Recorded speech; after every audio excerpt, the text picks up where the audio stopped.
So the prayer has been said and the chair taken. However, there is a quorum hitch at the commencement of the sitting of the Senate. The Speaker has directed that the quorum bell be rung for 10 minutes as provided for in the House Standing Order number 40. This is, of course, to give room to members of the Senate to be able to hasten their steps and get into the chamber, to be able to join their colleagues who are already in the House, and most importantly, form or raise that much needed quorum for the House to be able to commence. So until that quorum is attained, we should be seeing members of the Senate making their way into the House. And as we wait for that, we shall continue to take a look at the business that the Senate this morning shall be transacting as they convene for this plenary sitting. And being a Wednesday morning, as is the tradition, the Senate is hosting two cabinet secretaries who are invited to appear before the House. Of course, this is to give comprehensive responses to matters concerning various sectors of the country, and could be matters relating to county, inter-county, national, regional, or even international concerns, matters that the Senate normally forwards to the ministry for the ministry to be able to compile comprehensive responses, so that as they appear before the House, they are able to respond to a number of concerns that the members of the Senate shall be responding.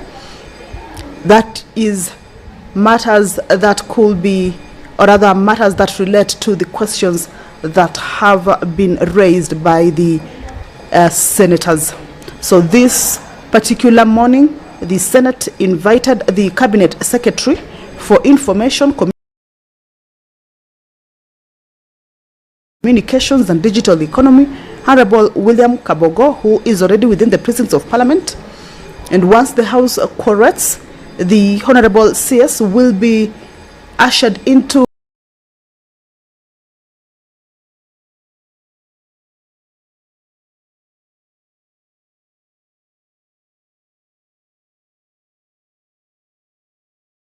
the chamber, take his position right next to the Speaker. We can see the stand where normally the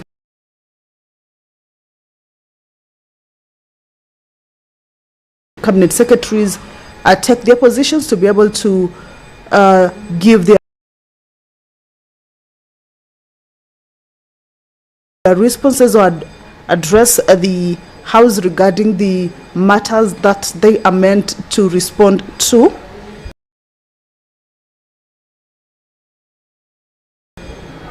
The Senate also invited the Cabinet Secretary for Cooperatives and Micro, Small and Medium Enterprises, commonly abbreviated as MSMEs Development, Honorable Wycliffe Oparanya, and the Cabinet Secretary for MSMEs Development has a number of questions.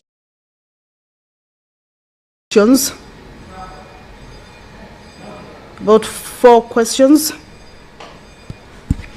The first question is from the Senator for Kisumu County, Honorable Professor Tom Ojenda, and he will be seeking to understand from the Cabinet Secretary measures that the ministry has adopted to cushion small-scale traders against eroded profit margins caused by the rising cost of essential commodities. The CS will also be required to clarify whether the ministry intends to expand access to affordable credit through the Hustler Fund, SACCOs, or other credit guarantee schemes for informal traders in Kisumu, given that current interest rates remain as high as 23 to 24%. The Senator for Kisumu County will also want the cabinet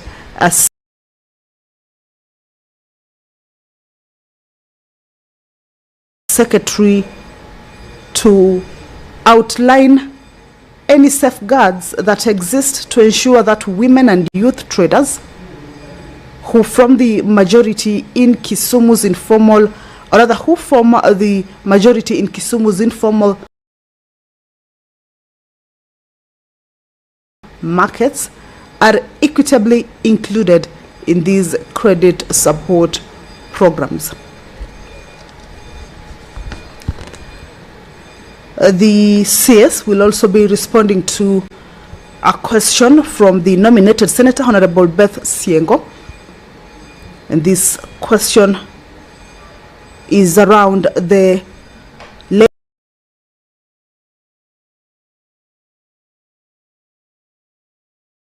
laying off of the defunct Kenya Planters Cooperatives Union. The staff who worked under the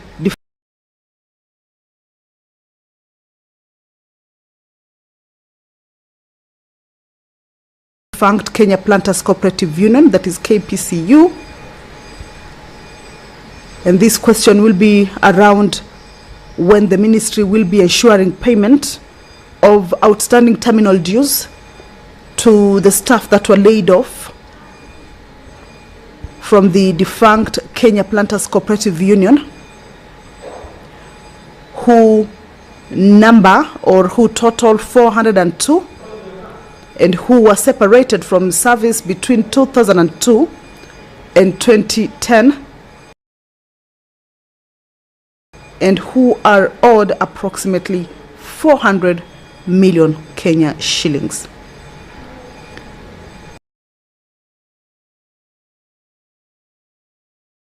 This question is also linked to whether the ministry has a comprehensive payment schedule for settlement of the said staff dues, indicating timelines, amounts payable, and beneficiaries, and also whether the schedule provides for interest accruing from the debt the payments fell due, including timelines for payment of such interest. This is a question that the Cabinet Secretary for Cooperatives and Micro, Small and Medium Enterprises Development, Honorable Wycliffe Oparanya, will be required to respond to. However, as I had indicated earlier, is that these questions are normally forwarded to the ministers, of course, prior the Cabinet Secretary's appearance before the House, for the ministry to be able to compile a comprehensive response if there is any data that the ministry would want to be referring to with regards to their responding to this question. Then they can also be able to get that data and also present it before the floor of the House for consideration or for reference by the honorable senators.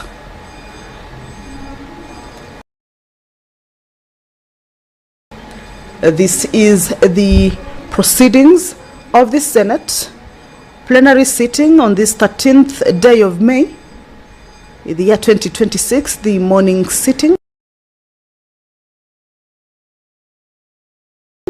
It is a Wednesday morning, and the prayer has already been said and the chair taken. However, there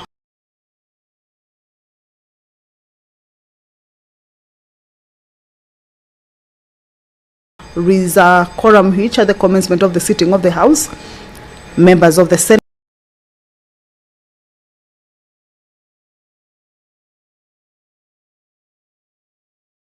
have made their way into the House. However, the House has not corrected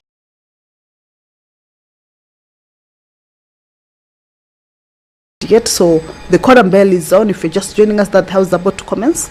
The quorum bell is on for members of the Senate to be able to hasten their steps and also join their colleagues in the House, and also enable the House attain that much needed quorum for it to be able to commence and undertake the business that is lined up for consideration this morning. And this morning, the Senate is hosting 2 cabinet secretaries, or 2 invitations were forwarded to the Ministry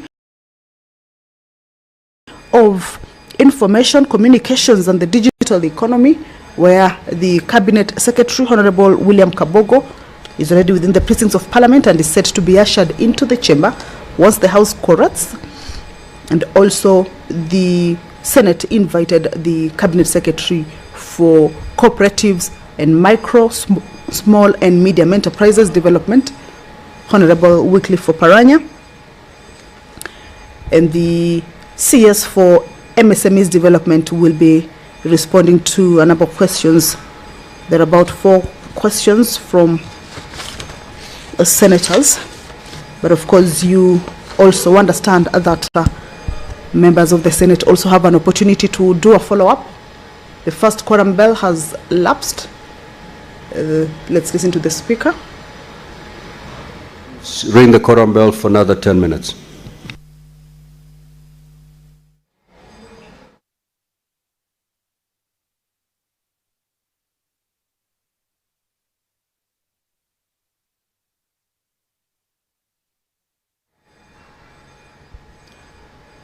Well, the Speaker has directed for a further 10-minute quorum bell to be, or rather to continue. The first quorum bell has lapsed. The quorum is yet to be attained, and the Speaker has directed that the quorum bell be on for a further 10 minutes. This morning, the Cabinet Secretary for Cooperatives and Micro, Small and Medium Enterprises Development will also be responding to a question from the nominated Senator, Honorable Beth Siengo. This is a question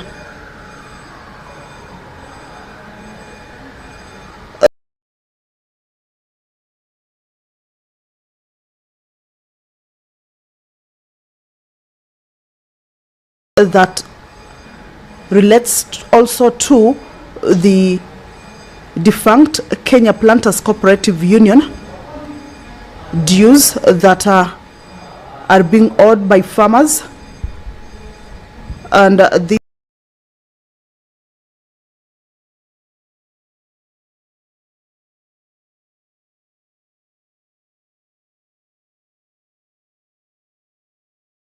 this question the Senator would want to understand, or would want the Cabinet Secretary to explain, when the Ministry plans to pay outstanding proceeds due to coffee farmers for coffee sold through the defunct Kenya Planters Cooperative Union in the coffee pool year 2008 and 2009, which amounts to approximately 60 million Kenya shillings. The Cabinet Secretary will also be needed to explain further whether the Ministry has a payment schedule for the affected farmers, indicating timelines, amounts payable and beneficiaries, and whether the schedule provides for interest accruing from the date the proceeds fell due, including timelines for payment of such interest. The quorum has been attained. Allow me to hand you over. We do have quorum, and therefore we will start the day's business. Clerk, kindly call the first order. Order number 1, administration of oath. Order number 2, communication from the chair. Order number 3, messages. Order number 4, petitions. Order number 5, papers. Order number 6, notices of motion. Order number 7, questions and statements. Honorable Senators, we do have 5 questions. One directed to the CSICT and 4 directed to the CS in charge of cooperatives and micro, small and medium enterprises. I'm informed the CS in charge of ICT is already in the house. Clerk, can you confirm that, please? And then you usher the CS to the plenary.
Honorable CS, welcome back to the Senate. You are before plenary for purposes of responding to question number 047 by the Senator Hamida Kibwana. Honorable Senator, you may proceed to ask your question.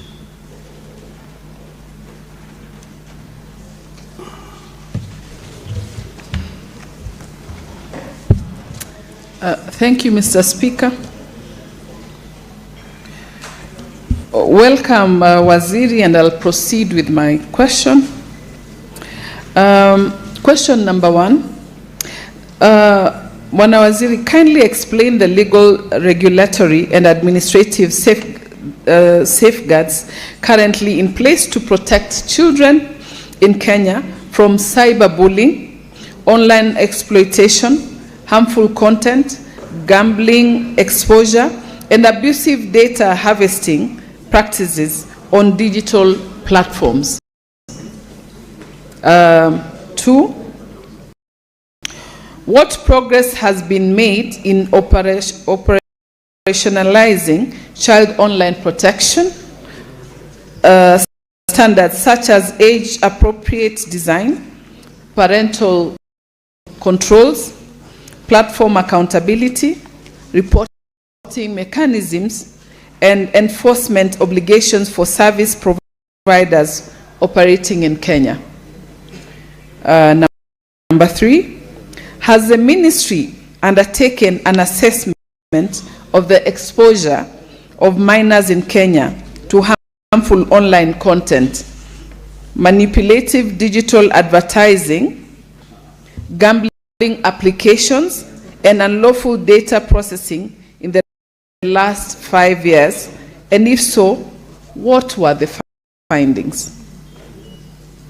The last one, what plans are in place to strengthen Kenya's child online protection framework by drawing from comparative approaches in jurisdictions such as the United Kingdom, Australia, and European Union on platform duties, child safety by design, and age assurances systems? I thank you, Mr. Speaker. Honorable CS, you may now respond.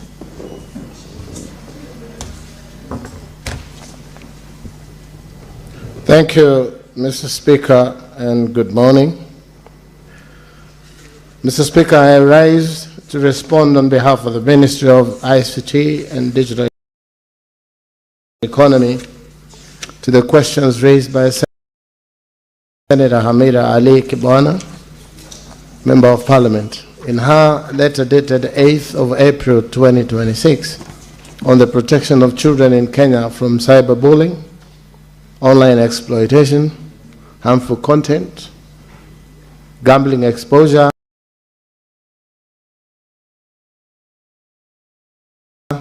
and abusive data harvesting practices on digital platforms.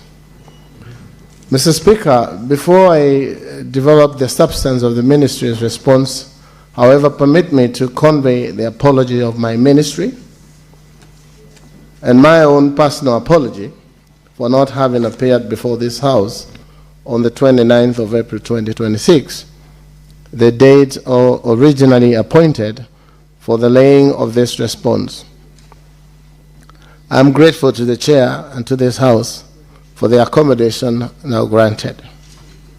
Honourable Senators will recall that the dates in question fell within the Connected Africa Summit 2026, which the Government of the Republic of Kenya had the honour of hosting at the Edge Convention Centre in Nairobi from 27th to 30th April 2026.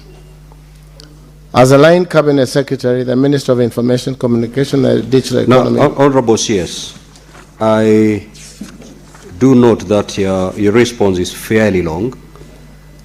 Now that you've already circulated the written response to the House, I would urge you to paraphrase so that we save on time. Mr. Speaker, thank you. I'm guided. Thank you. But allow me to do... I have done a summary. The main response is about 30 pages. I've done a summary of about 10 pages, which carries the substance. As I was saying, Honourable Chair, I trust that the House will appreciate that neither of these engagements, the ones I have just referred to, but I hope I have gotten the indulgence of the House to proceed with the substantive matter. Proceed, CS. Mr. Speaker, I wish to, at the onset, to thank the Honourable Senator bringing this matter before this House.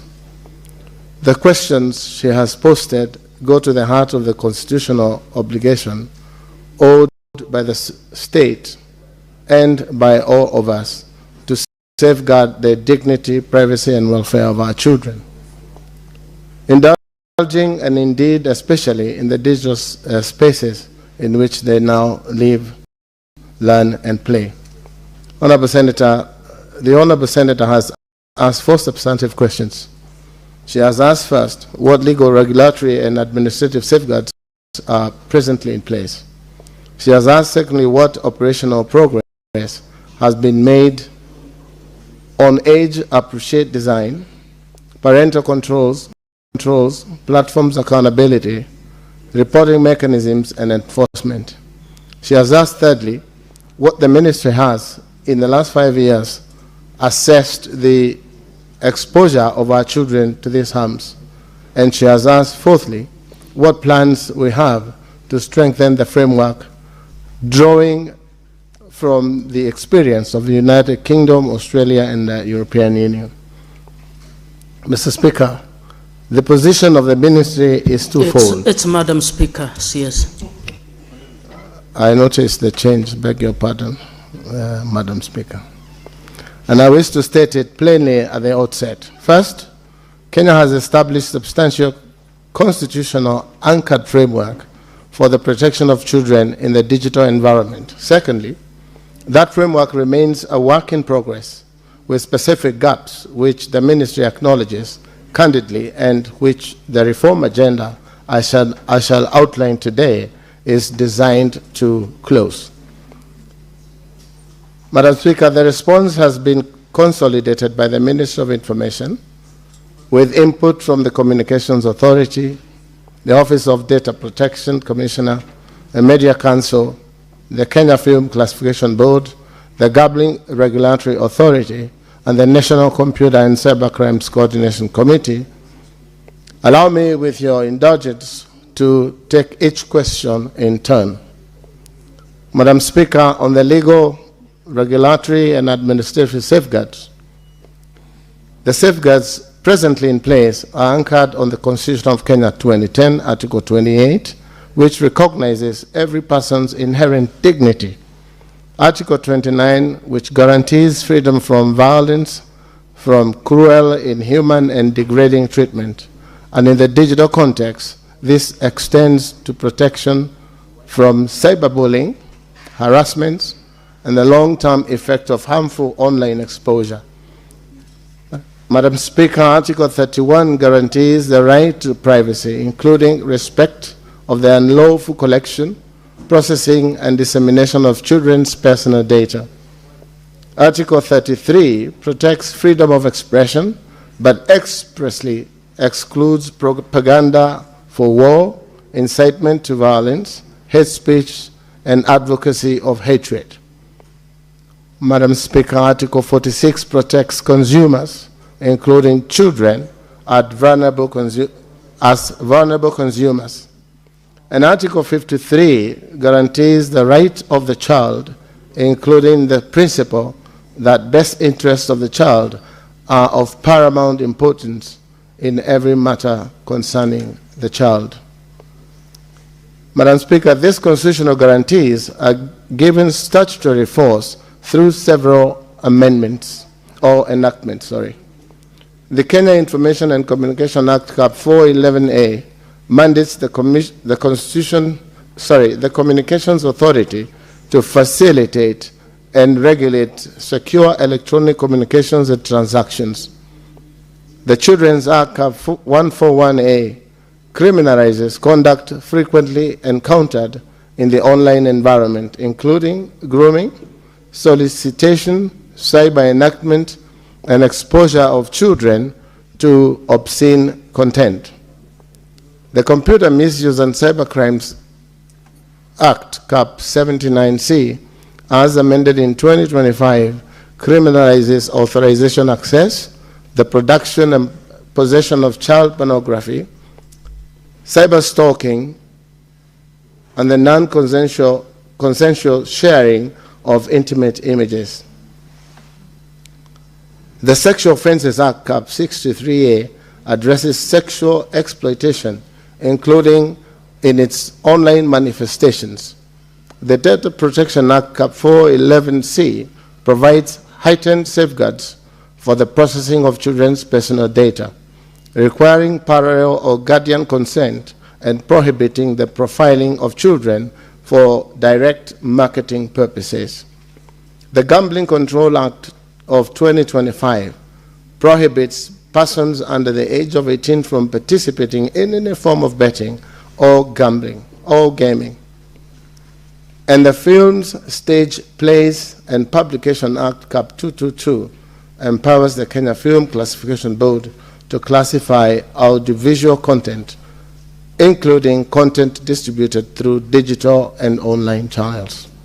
Madam Speaker, this statutory framework is operationalized through 3 regulatory instruments issued in 2025, which constitute the heart of the present regime.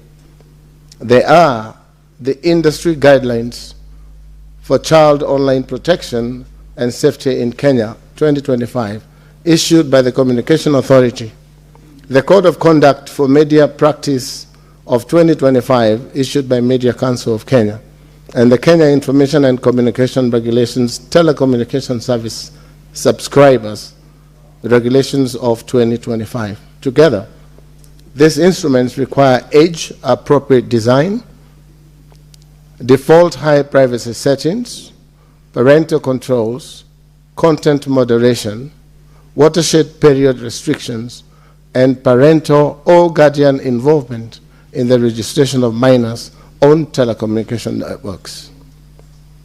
Madam Speaker, the consumer protection regulations are presently under review and undergoing public participation. Honorable Senators, the institutional architecture of the enforcement of these frameworks was classified by the High Court in 2024 decision in Kenya Union of Journalists versus Communications Authority of Kenya, and another. Following that judgment, the position is now settled. The Media Council of Kenya leads on media content standards under Article 34, subsection 5. The Communications Authority retains responsibility for sectoral regulation. Senator Halwale, what's the point of intervention? Madam Speaker, almost 10 minutes into the minister's response, the minister is merely citing the relevant articles of the Constitution and the relevant acts. The purpose of the question is for him to tell us what he's doing with persons and organizations who are providers of ICT so as to protect our children. The laws he's reading were enacted in this parliament by him and myself. Tell us what you're doing with the persons and organizations who are providing this service. Senator Halwale, your intervention is noted. Honorable CS, kindly get to the gist of it. I think the response is very extensive in terms of citing the statutory provisions. I think the mover of the question wants to know why we continue having issues regardless of what you're citing in terms of the regulations and the law. Maybe you want to move quickly to explaining what is being done so that members can also ask the subsidiary questions. Thank you. Indeed, Madam Speaker, I am trying very much to answer the questions as asked. I was not only citing the law itself, which I'm aware, and I was struggling with the first question, which was asking what laws. I explained the laws themselves, the regulations, and the amendments that we have done, and what it is that we have. I may just run to, I may avoid that part. Allow me to proceed. On the operational progress and the empirical code, Madam Chair, Madam Speaker, I now turn to the Honourable Senator's second question, which is what operational progress has been made. I wish to take the unusual, but I believe necessary step of laying before this House the empirical record of regulatory enforcement during the period under review. Because the proof of any framework lies not in its statutes, but in its conduct. Honourable Senators, between February 2025 and April 2026, the Media Council of Kenya took 31 recorded enforcement actions in matters touching the protection of children. Of these 31 actions, 19, approximately 61% of the total, concerned gambling and lottery promotions, or published in breach of disclosure, age restriction, gambling license display, or watershed requirements. 8 actions concern sexual, vulgar, or otherwise age-inappropriate content broadcast during the watershed period and disseminated onward via social media. 4 actions concern the identification of minors who were victims of social violence or other sensitive matters in news reporting. And 4 other actions concerned other matters affecting children, including the publication of suicide scene images, images of deceased persons made accessible to minors, and the broadcasting of live protests during the watershed period. Madam Speaker, I draw 3 observations to the attention of this House. First, the fact that gambling-related actions account for some 61% of the recorded enforcement directly evidence both in the scale of the gambling exposure risk to which the Honourable Senator's question refers, and the active regulatory response to it. Secondly, the second largest category, sexual content broadcast during the watershed and disseminated onward via social medias. This confirms the convergence of broadcast and online distribution channels and the need for platform agnostic enforcement. Thirdly, the recurrence of certain media house cross multiple actions has informed the Council's decision to escalate from individual case responses to systematic measures, including mandatory training and legislative amendments, which I shall describe shortly. Madam Speaker, the national KSAT reporting channels and intake. On reporting mechanisms, the National Kenya Computer Incident Response Team Coordination Center operates multiple channels: email, the mobile application, telephone, written responses, and physical visits. Childline Kenya operates a child helpline 116, a 24-hour line. The National Center operates a digital forensic capability that supports the investigation and prosecution of cybercrimes, including online child sexual exploitation and abuse. Madam Speaker, on intake, in the first quarter of the financial year 2025-26, the National Center recorded 8 reports of child abuse. And in the second quarter... Honorable CS, allow me to guide, let the members note the detail of your report. I realize the timing for the question is coming to an end, so you might want to summarize a bit more and just refer the members to the Madam Speaker, relevant paragraphs. yes, thank you. Thank you. Thank you for the guidance. I have offered both in print and soft copy my executive summary of what I've been trying to capture, which I was in page 8 or 15. So you may note, senators, that honourable senators, that the office of data... You probably want to say something on the third and the fourth questions. I think the response to the second question is quite comprehensive. Yes. And I think members can read the detail for themselves. You probably want to say something about the third and the fourth question. I've guided, Madam Speaker. Honourable senators, on the issue of assessment of minors' exposure, the Honourable Senator has asked whether the Ministry has, in the last 5 years, undertaken an assessment. I must be candid with this House. The Ministry has not, in the last 5 years, commissioned a single dedicated published national assessment covering all 4 vectors raised by the Honourable Senator. I acknowledge this gap, and I do not seek to minimize it.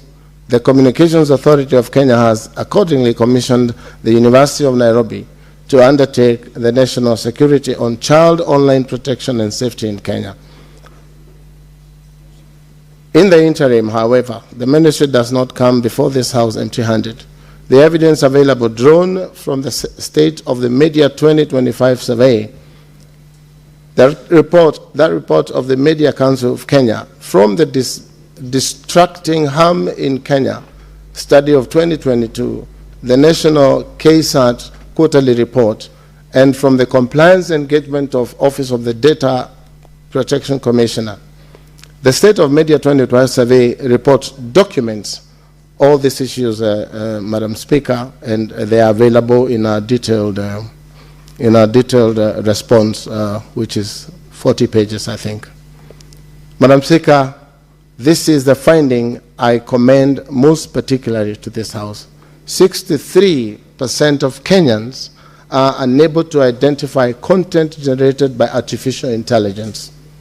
63% of our children are interacting principally with digital mobile-first, algorithmic curated platforms with a limited editorial oversight against a population baseline that is not equipped to identify manipulated synthetic media. This is the risk landscape in which the safeguards of the Honourable Senator's question must be made to work. On gambling, exposure specifically, the data from the Office of the Data Protection Commissioner is striking.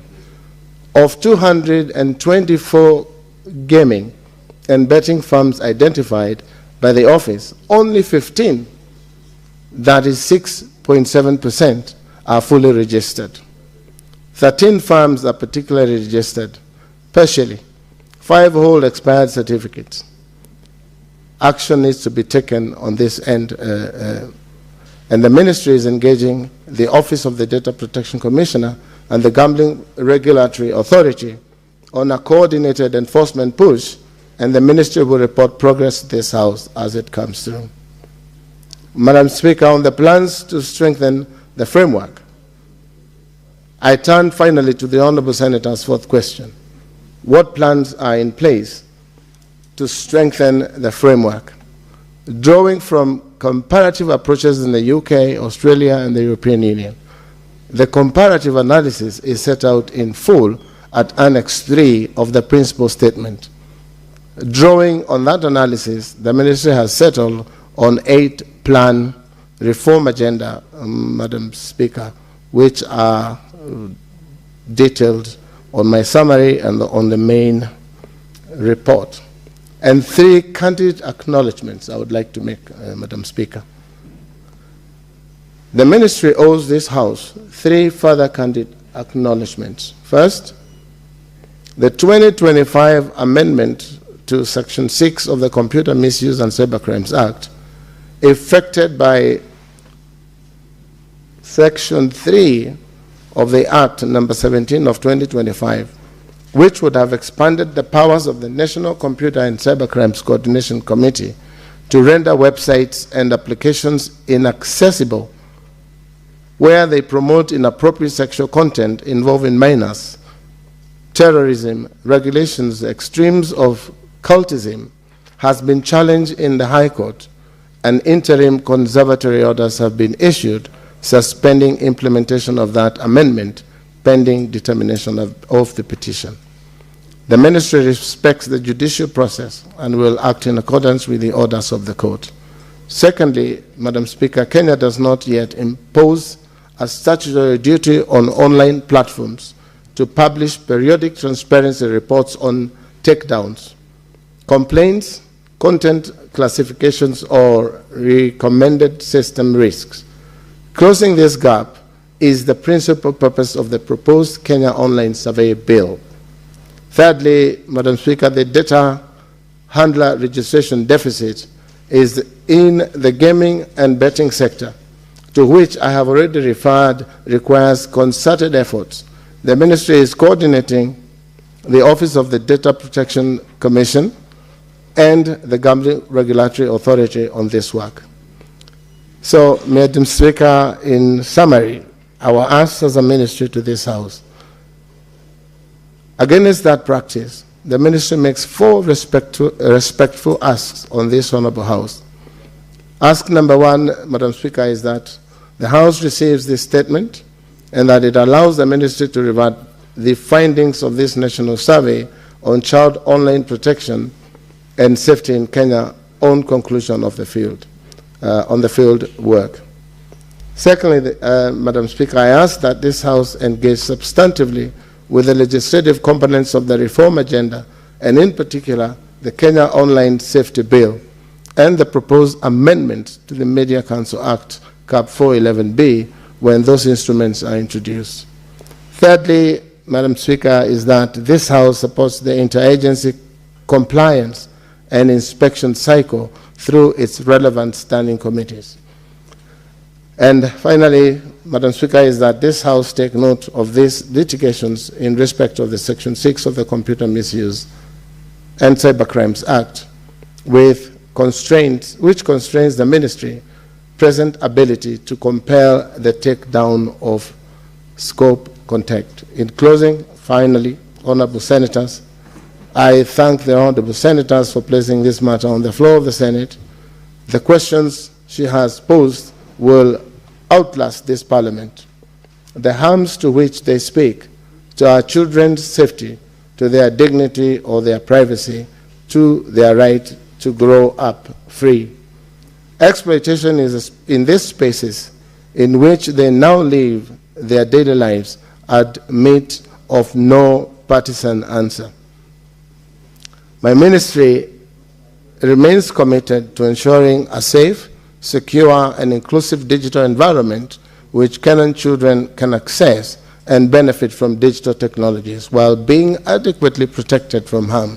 The ministry reaffirms its readiness to support the Senate in advancing legislative, regulatory, and policy interventions that safeguard the right and welfare of children in this digital space. I submit, Madam Speaker. Thank you, Honorable CS. Honorable CS, you may sit as you wait for the subsidiary questions by the mover, Senator Hamida. And Honorable Senators, I will allow, after Senator Hamida asks, 2 more questions, one from this side, one from the other side, so that the CS can answer all of them together. Senator Hamida, you have opportunity to ask 2 subsidiary questions. Thank you, Madam Speaker. Bwana CS, I really want to appreciate at least the efforts that have been made to my response.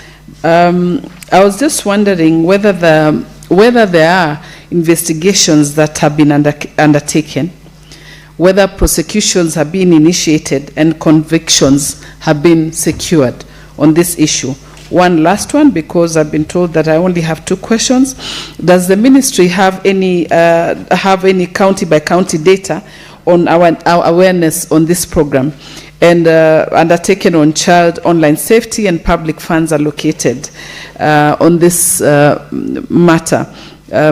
If the funds are allocated actually annually towards this child online protection initiatives, I hope, do you have any data on county by county? I thank you, Madam Speaker. I have Senator Mungatana. Madam Speaker, thank you very much for giving me the opportunity to ask this question. Waziri, welcome. We are always happy to see one of us come here because you know how it has been and it has been before. Mr. Speaker, Tana River County has a very robust internet community, and it has served as a means of communication between the people and even leaders and the people. But then now, Madam Speaker, we are going into the electioneering period, and things are changing, not just in Tana River County, but across the 47 counties. More hatred is coming into the political discourse. Lack of Senator decorum. Dr. Mungatana, Yes. I'm tempted to guide you. Please ask the question. I'm getting there, Madam Speaker. Thank you. Lack of decorum from participants in the internet space.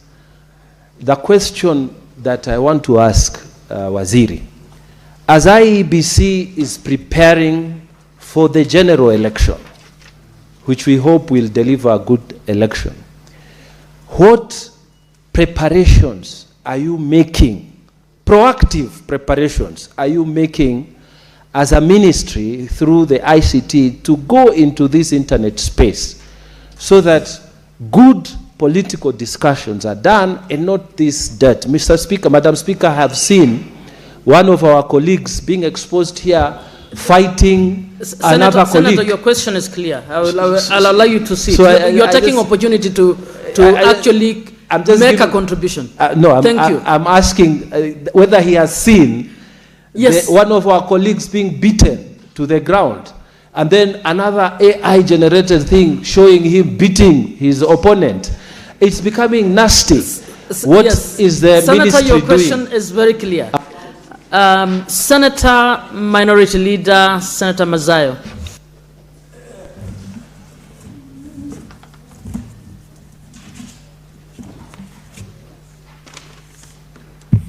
Asante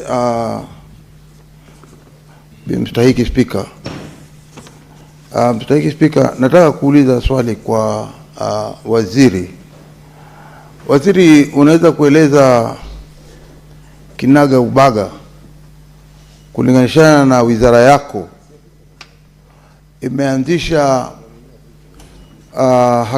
imechukua hatua gani kuona kwamba sheria ama kuona kwamba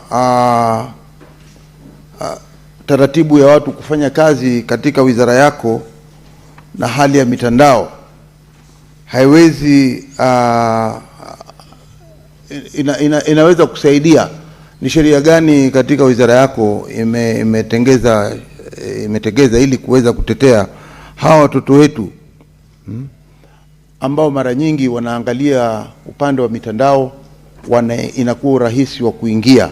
Ni hatua gani katika wizara yako imechukua kuona ya kwamba itaweza kuzuia, kutetea na kuona ya kwamba watoto wetu hawawezi kuingia katika ukorofi kama huu ambao wanaangalia picha zingine za watu wazima wanafanya mapenzi na hawa ni watoto wadogo? Kwa hiyo tunataka kujua ni hatua gani wizara yako imeweza kuchukua kuona ya kwamba hawa watoto wetu hawaingii katika ile mitandao kama ile. Asante, Speaker. Honorable CS, I'll add 2 more questions. Senator Mutinda.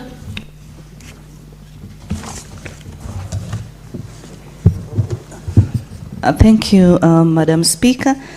And also let me appreciate Bwana Waziri William for the great response that you've done. But definitely we have a few concerns, and directly to the point, Madam Speaker, I'm just curious in regards to the draft of the cyber security draft strategy that has been mentioned before. How many security professionals does Kenya currently need in terms of the opportunities that exist for our young people in the space of cyber security? And what's your take as the minister with the discussion that is in place? Senator Mutinda, the rule is 1 question and you've done the question. It's just the curriculum factor that just wanted to hear from the ministry if there's anything that is a second question. Is thoughts in terms of curriculum. Thank you, Madam Speaker. It's for our young people. Thank you so much. Senator Eddie, okay. Madam Speaker, thank you for the opportunity, and I've listened to the CS very keenly.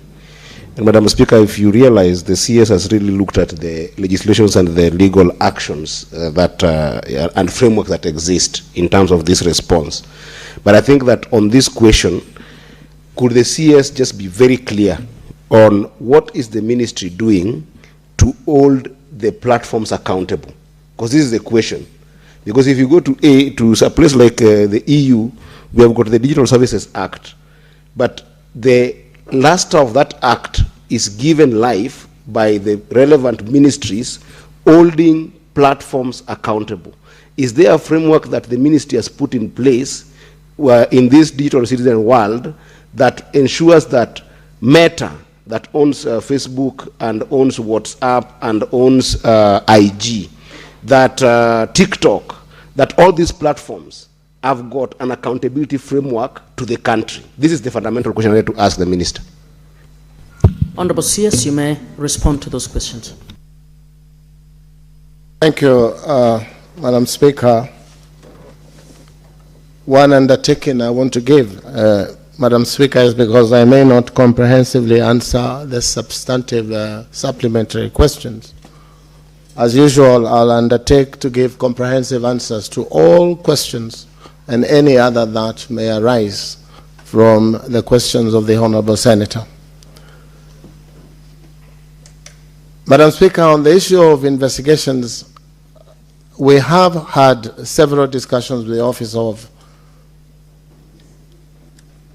the DPP to give us information on the successes or failures of the many cases that they have forwarded.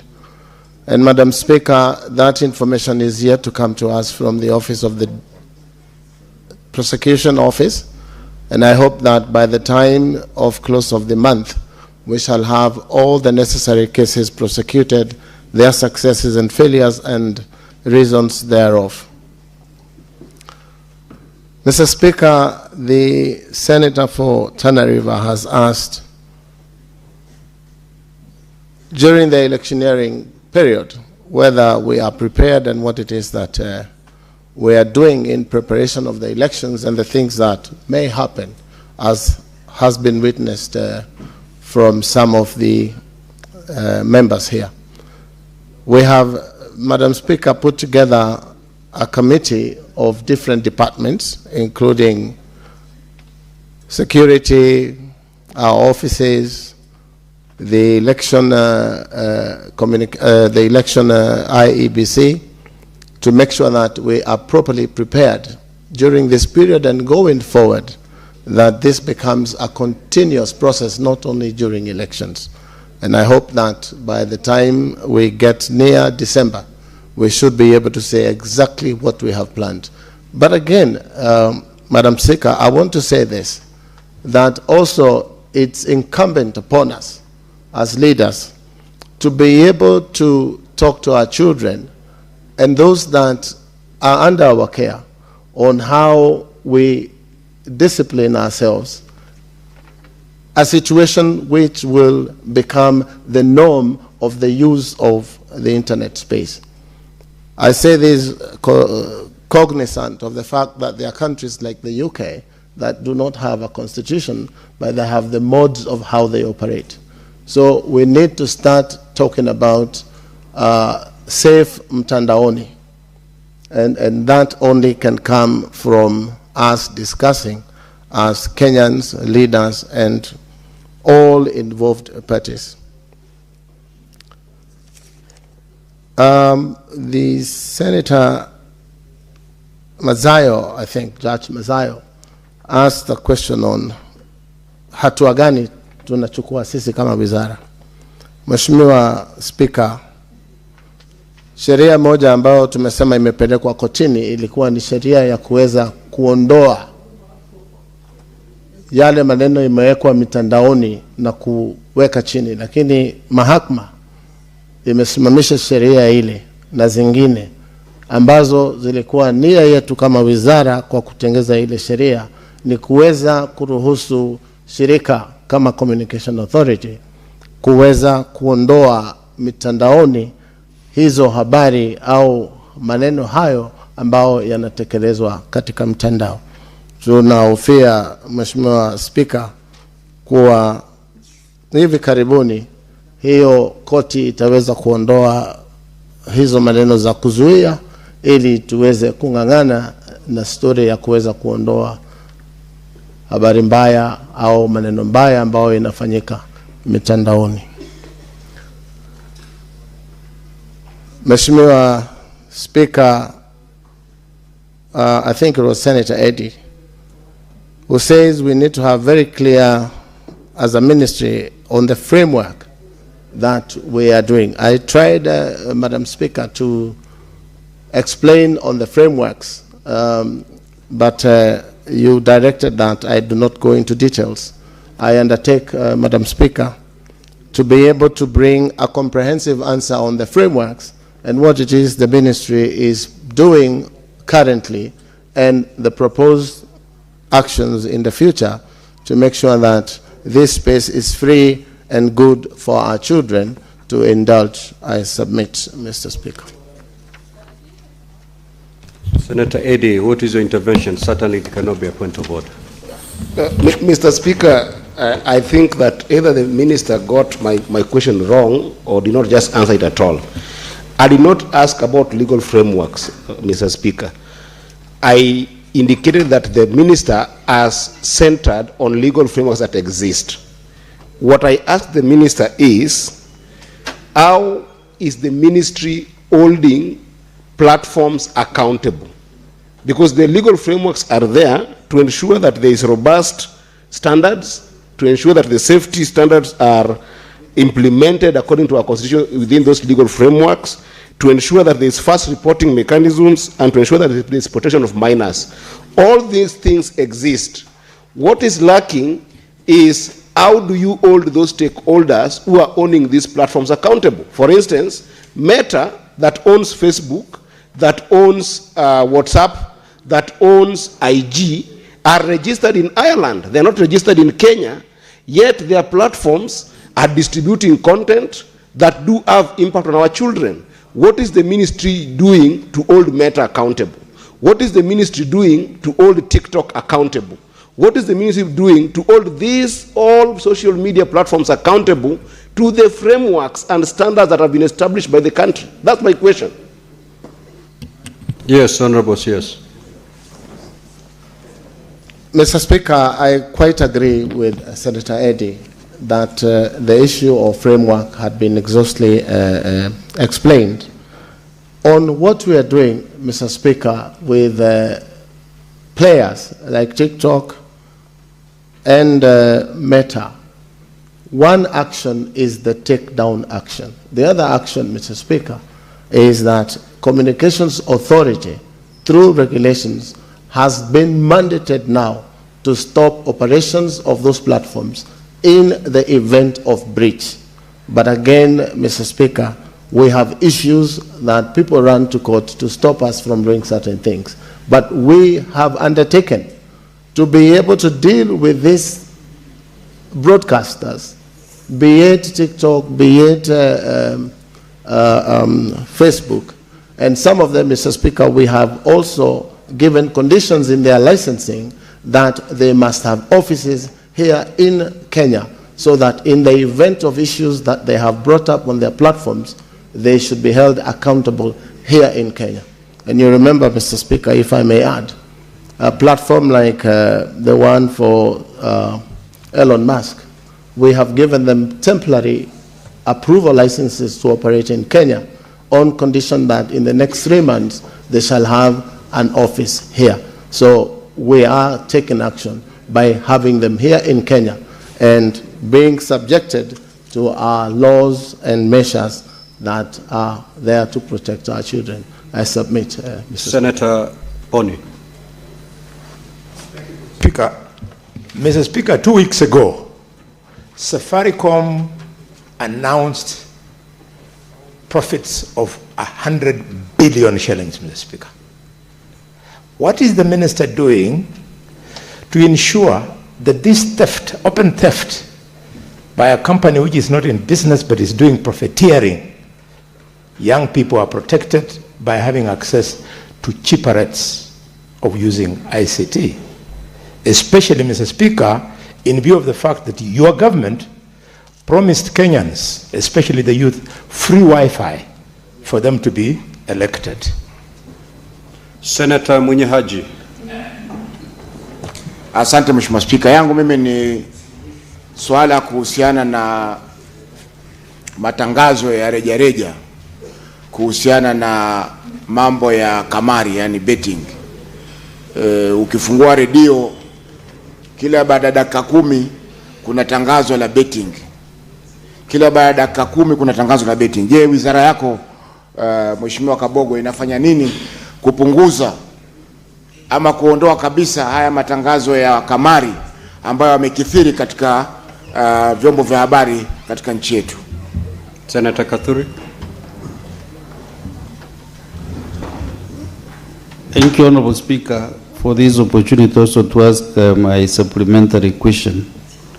Mr. Speaker, the question asked by Senator Aminda Kibwana falls under the law that we passed in this House last year, which is the Computer Misuse and the Cyber Crimes Amendment Act 2025. Mr. Speaker, that is where you'll find we amended the Principal Act by inserting subsections in Section 6, JA, which now refers to where it is proved that a website or application promotes unlawful activities, inappropriate sexual content of a minor, terrorism or religious extremism, and cultism. So, Mr. Speaker, my question is, what is the ministry doing to operationalize this law, Mr. Speaker? Because there are a lot of cyberbullying, Mr. Speaker.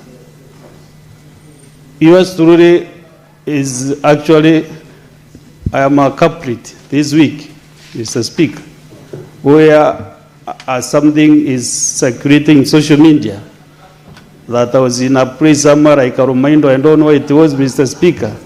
Somebody pretending to have voice in like Kaduri Murungi, which is not myself, Mr. Speaker. So, Mr. Speaker, my question is, because there are so many such issues, even I saw one time, Mr. Speaker, the President of the Republic of Kenya was actually in these cyber crimes, in a coffin somewhere like he's dead, Mr. Speaker. So, Mr. Speaker, so many cases are being reported. I will circulate to you. Order, Senator Fernandez. So, Mr. Speaker, my question is, because there are so many cases that which are being reported out there, but the police, even once you go report to the CID, they have nothing to do. They cannot protect you, Mr. Speaker. So, Mr. Speaker, I'm asking this question painfully, that I passed this law in this House, I voted for it, I'm now a culprit, and Mr. Speaker, this law is not even helping me, because I went to ask very senior CID officers, and they told me there is nothing much they can do, because they need a lot of technology so that they can identify the source, who was the principal source of this misuse, Mr. Speaker. Mr. Speaker, Senator Kibwana, even though she approached me yesterday, and it's like she knows who was the first person to do this thing. Because the questions she asked me yesterday, it's like they are so much reading. Like even she's aware who was this person who did this to me. Thank character you. Assassination. Thank you, Senator Katuri. You've asked so my your question is the operationalization of this law, Mr. Speaker. Thank you. Senator Muma. Thank you, Honorable Speaker. Honorable Speaker, Honorable CS, thank you so much for a comprehensive report. But Kenya is becoming well known for good laws, good constitution, no implementation. You admit to the fact that the gambling companies that are operating in Kenya and misleading our young people are way more than the ones that are legal. I would want to know exactly who is supposed to deregister these companies, because you cannot come here and say there are so many that are not working. It is the executive that should actually be implementing the law that should not facilitate such companies to operate, because we know what they are doing to our young people. Senator Karungo. Thank you very much, Mr. Speaker, and good morning, CS. Mr. Speaker, I'm always happy when I see a citizen of Kiambu serving the nation. My question, having scanned through the response, which I can say is unusually honest, because it reveals weak enforcement, weak data, and weak accountability, my question is, from the report, only 15 out of 224 gambling and betting firms are fully registered. That is 93% of them are not registered. My question is, can the CS explain why? Because they are out there collecting data from Kenyan citizens and mostly Kenyan minors. That is in your report, table 1. Thank you, Mr. Speaker. Senator Chesang. Thank you, Mr. Speaker. I have one concern, Mr. Speaker, and I would also like to know what the ministry, what is the ministry's plan in terms of solving this issue. Mr. Speaker, the government has spent so much money to put infrastructure and open so many ICT hubs in the country, including in our polytechnics, the ones that are being built now, the Center of Excellence, and the ones that are deployed through our Member of Parliaments, the 1,450 hubs in the country. Mr. Speaker, personally, as the ICT chairman, I have so far accompanied the ministry in opening so many of those ICT hubs. And My worry is the ones that have gone back to, Mr. Speaker, are not working in the way that they are intended to work, in terms of assisting many of our youths, creating employment, and... Senator Allen, what is your question? I'm going and to avoid ask my making question. a speech. I'm asking my question. So, Mr. Speaker, many of our youths are not monetizing in those ICT hubs. So, the 1450 hubs, my question is now that the 1450 hubs that are being built across the country in each and every ward, what is the ministry's plan in making sure that when these hubs are finished and we have many of our youths across in all these 47 counties in these hubs, what is the measures that the ministry is taking to make sure that once these hubs are fully equipped, that they can serve the purpose that they're supposed to be intended to do? Because Senator Mazayo.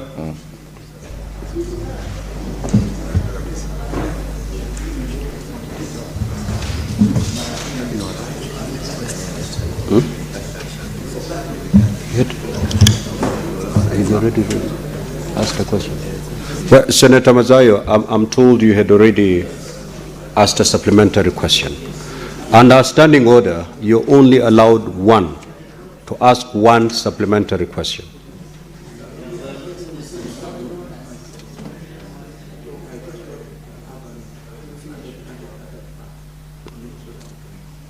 So, CS Kabogo, you had noted the question by Senator Mazayo.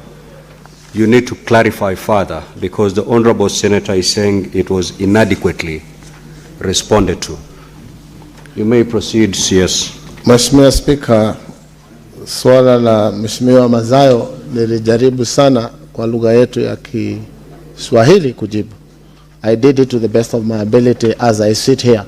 But Mr. Speaker, as I started answering supplementary questions, I did give an undertaking that after we get proper questions on the handset, the ministry will undertake to bring a supplementary paper on all questions that are asked on the floor of the House. Mr. Speaker, on the question asked by the Honorable Bonnie on the issue of Safaricom, I'm afraid, Mr. Speaker, I am not aware of Safaricom making dubious profits. I probably would want to seek further guidance on that statement the Honorable Bonnie asked. But on the issue of Wi-Fi, we did promise, yes, Kenyans, that we shall put public hotspots. Initially, Mr. Speaker, only about 3,500 public Wi-Fi hotspots were working when I joined the ministry. And the problem that we have on the many that are not working is that sustainability issues were not considered during inception. And a team has been put together, Mr. Speaker, to make sure that we get a sustainable way of maintaining, because some of them is not even bills, it is just an issue of maintenance. What we have proposed and are doing now in the ministry on the issue of public Wi-Fi, Mr. Speaker, is to give this Wi-Fi business to the young boys and girls where they are, for them to maintain on a small fee of about 5 shillings for anyone who wants to use this Wi-Fi. It's now undergoing public participation between the ministry and other involved parties, so that we may actualize the issue of making sure that public Wi-Fi hotspots are maintained by young Kenyan boys and girls where they are. So I envisage, Mr. Speaker, that by the end of the year, we should have about 10,000 public Wi-Fi hotspots working and running in those public areas.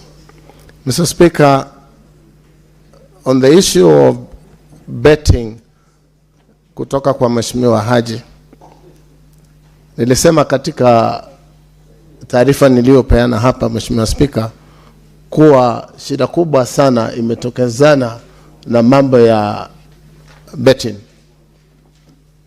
na 70% ya shida nyingi ambazo zinapatikana mitandaoni haswa zinakuja kulingana na mambo hayo ya betting.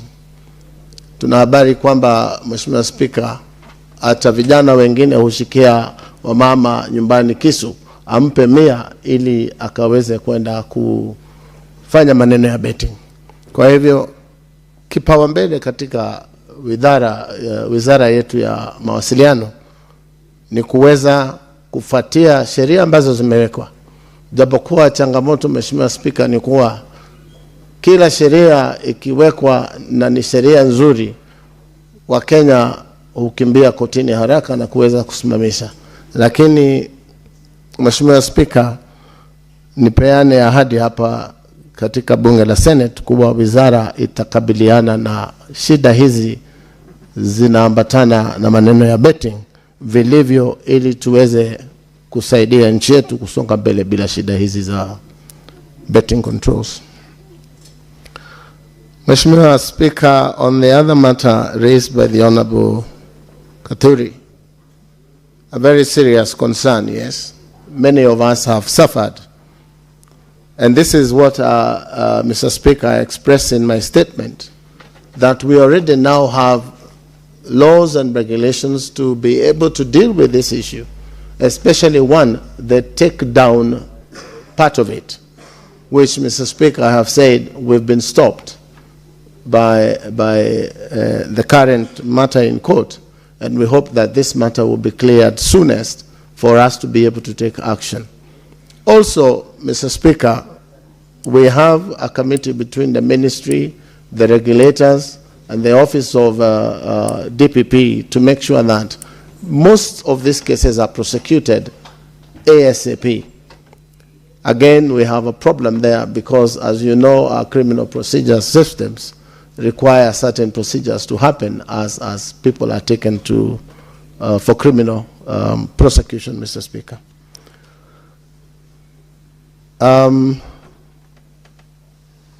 From Senator Karongo,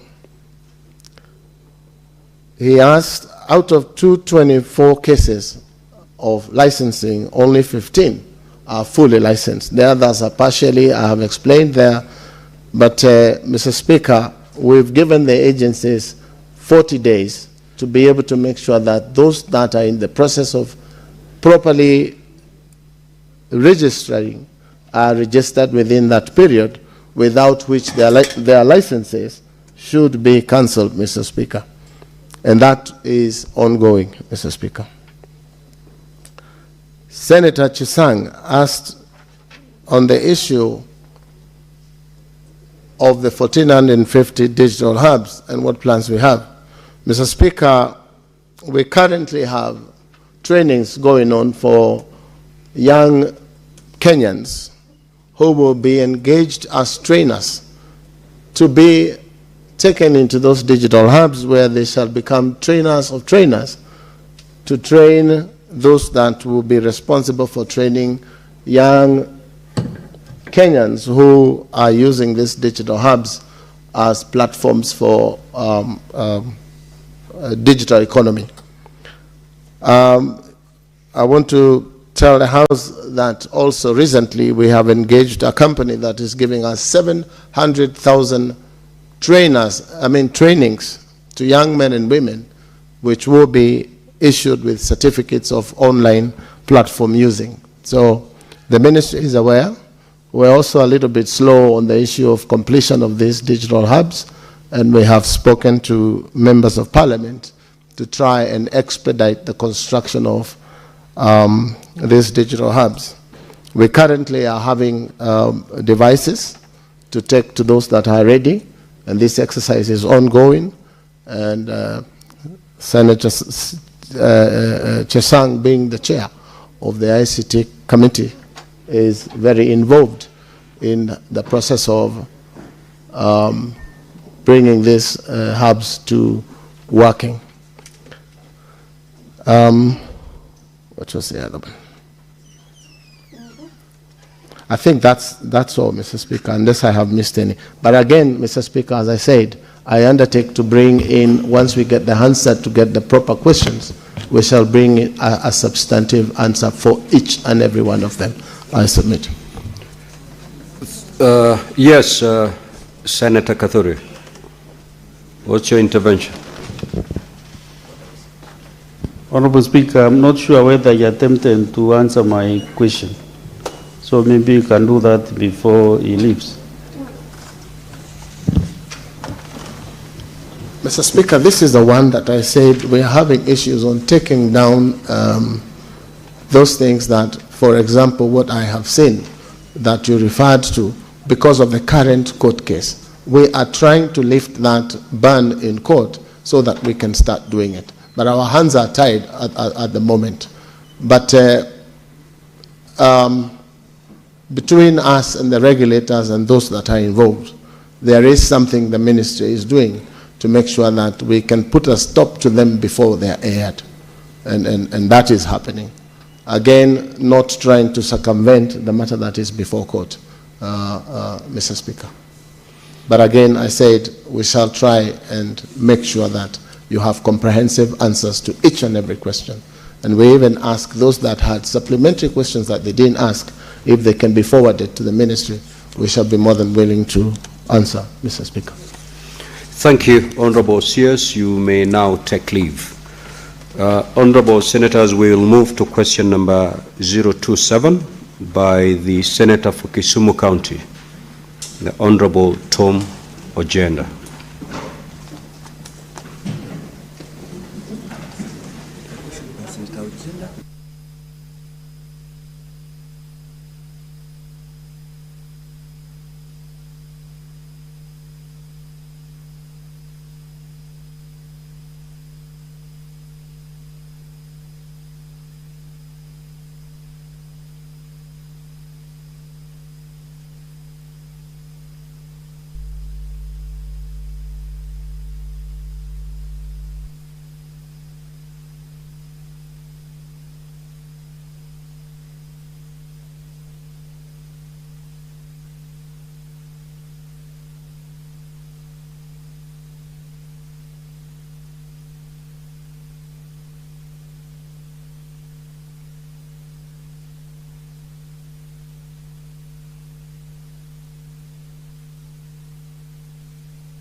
Honorable CS, welcome back to the Senate.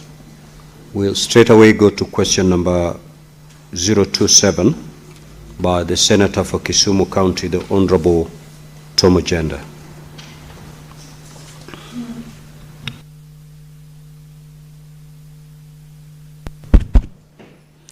Thank you, Honorable Speaker. I'm Senator Beth Siengo, standing in for Senator Professor Ojenda.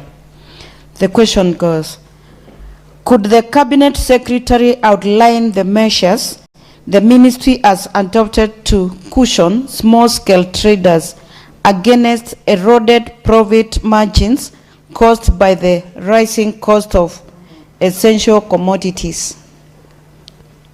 Part B. Could the Cabinet Secretary clarify whether the Ministry intends to expand access to affordable credit through the Hustler Fund, SACCOs, or other credit guarantee schemes for informal traders in Kisumu County, given that the current interest rates remain as high as 23 to 24%. Part C. What safeguards exist to ensure that women and youth traders who form the majority in Kisumu's informal markets are equitably included in these credit support programs? I submit. Honorable CS, you may respond. Thank you, Mr. Speaker. Mr. Speaker, I wish to respond to question number 27 by the Senator for Kisumu County. Honorable Speaker, on A, the Ministry, through the state agencies, has implemented multiple initiatives to support and cushion small-scale traders against eroded profit margins caused by the rising cost of essential commodities. The Ministry, through Micro Small Enterprises Authority, MSEA, has rolled out quite a number of targeted strategies and flagship projects aimed at enhancing MSME resilience, creating decent jobs, and positioning youth-owned enterprises as key drivers of inclusive economic transformation. Some of the intervention and measures include grants and affordable financing, market access platforms, capacity building, digital transformation, constituency industrial development centers, CIDCs, work sites in various markets, modern markets being built, cold storage facilities, formalization of MSMEs, and circular economy and value chains. For number B, Mr. Speaker, in order to ensure expanded access of affordable credit to all Kenyans, and particularly in Kisumu County, the Ministry of Cooperatives and MSME Development has expanded access to affordable credit through the Hustler Fund, which is available to all Kenyans 18 years and above, at the interest rate of 8% per annum for those who repay on time, and 9.5% for those whose loans are beyond 14 days. The Ministry also, through Kenya Industrial Estates, promotes small and medium industries with a focus on rural industrialization. Kenyans, including Kisumu traders, and specifically those with focus on machinery, qualify for credit facility with an interest rate of 10% per annum. The Ministry has also supported the development and growth of savings and credit cooperatives, SACCOs. SACCOs are key players in the realization of Vision 2030 and the Kenya Kwanza plan of bottom-up economic transformation agenda by mobilizing savings and credit uptake for investment. For C, Honorable Speaker, the Ministry of Cooperatives and MSME Development through Uwezo Fund aims to enhance the socio-economic empowerment of women, youth, persons with disabilities through entrepreneurship training, provision of affordable credit, market linkages, and mentorship. The program is delivered at the constituency level as a revolving fund whose activities are implemented by the respective constituency West Fund Management Committee. The fund has provided affordable credit amounting to 197,984,000 to 2,212 groups, 1389 women groups, 745 youth groups, and 78 groups of PWDs.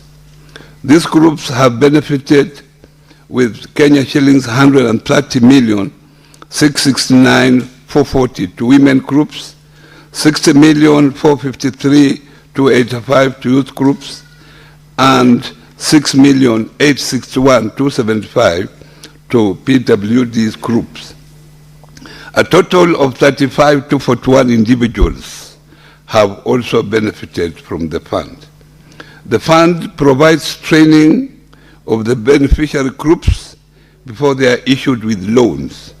So far, 82,659 beneficiary groups have benefited from these programs within Kisumu County, having 276 groups of youth and women who have been trained on business development services.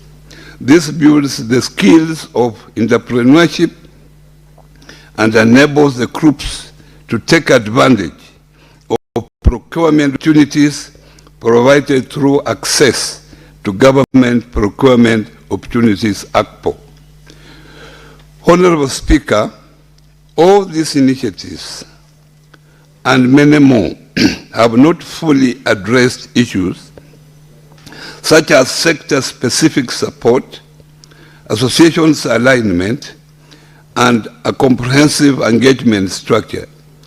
In order to continually address these gaps and provide a more holistic approach to supporting MSME in Kenya, the Ministry has developed a platform that brings together both the public and the private sector with an objective of establishing an MSME development sector ecosystem for sustainable and social economic growth that is generated towards bringing all the stakeholders together through the Kenya Public-Private Sector MSME Dialogue, named MSME Connect.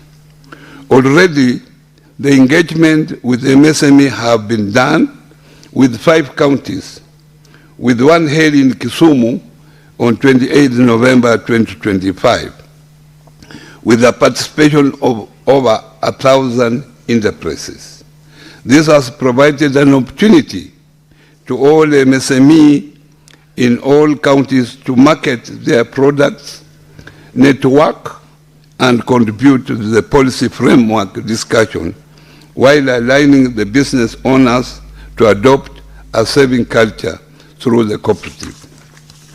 Honorable Speaker, the Ministry is also intentionally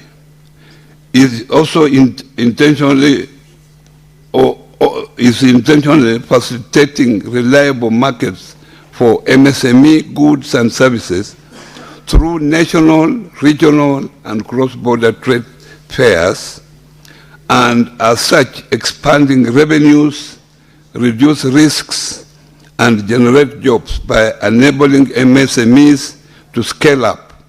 To this end, the Ministry hosted the East African MSME Trade Fair from 7th to 16th November 2025 in Nairobi, which hosted over 5,000 participants across the 8 East African community countries, who exhibited their goods and services. During the trade fair, the Ministry held a high-level ministerial meeting with discussions centered on access to finance, digital transformation, access to market, and clean competitiveness. And thereafter, a declaration was announced and signed off by the stakeholders. Honorable Speaker, I thank you once again and I submit.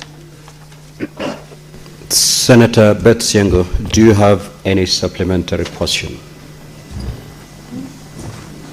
Thank you, Honorable Speaker.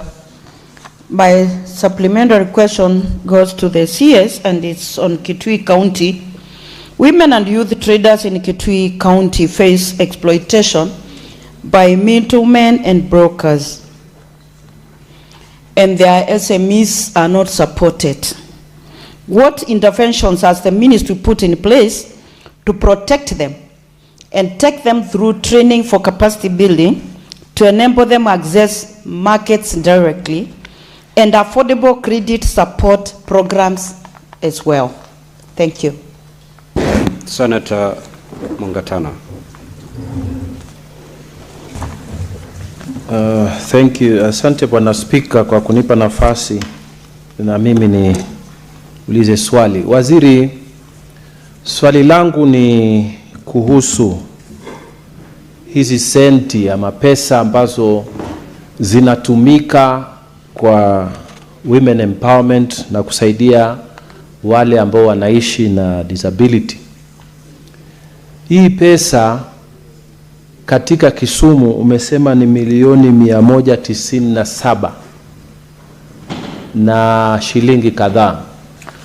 Sisi watu kutoka Tana River, ningependa kujua ni hela ngapi ambayo imeenda kwa kaunti yetu, kwa sababu wamama wengi wa masoko makubwa kama Garseni, Hola, Madogo wanalalamika kwamba hawapati hii mipango. Unasikiza zinatangazwa kwa serikali lakini hawaioni, alafu sisi tukienda tukiongelea tunaambiwa iko wapi. Kwa hivyo nataka kujua ni hela ngapi ambayo imefika kwa kaunti yetu ya Tana River. Asante Bwana Speaker.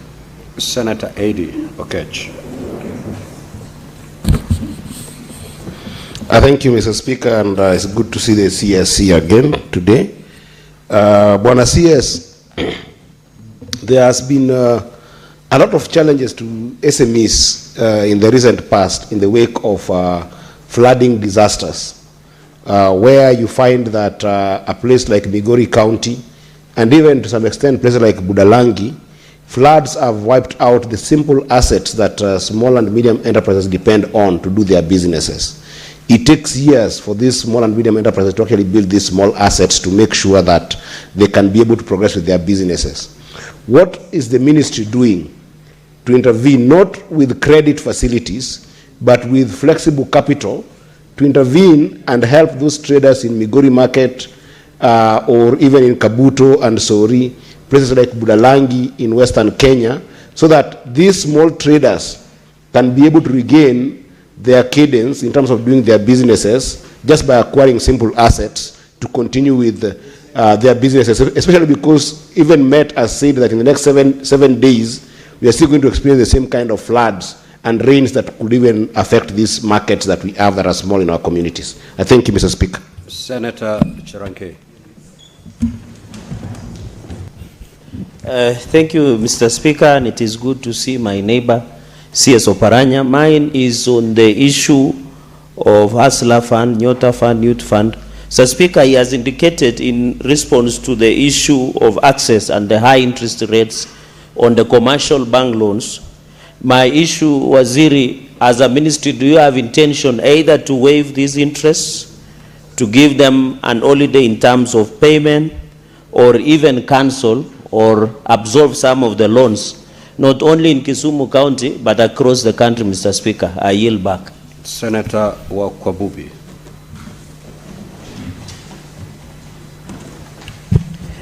Thank you, Mr. Speaker. CS Oparanya, thank you for the presentation.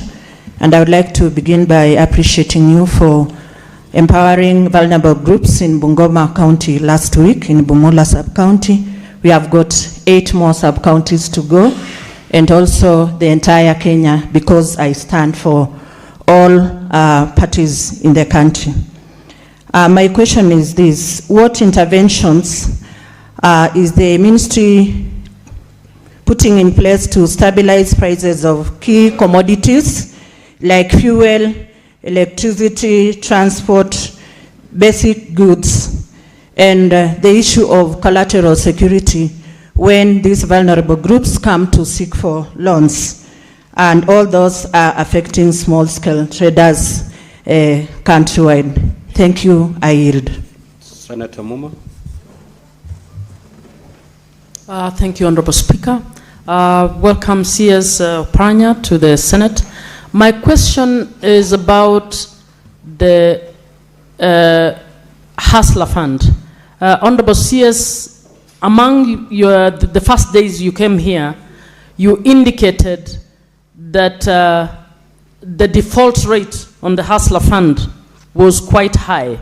Would you kindly share with this House how much, in terms of percentage, we lost as a country in terms of bad debt relating to the Hustler Fund, and what lessons have been learned and can be shared countrywide openly in order for the future such funds to actually perform better?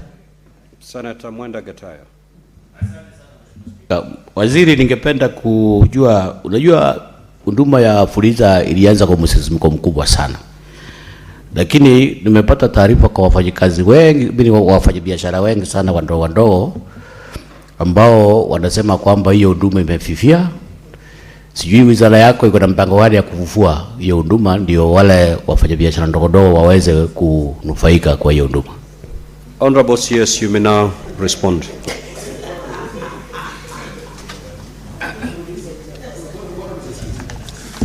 Thank you. Thank you, Mr. Speaker.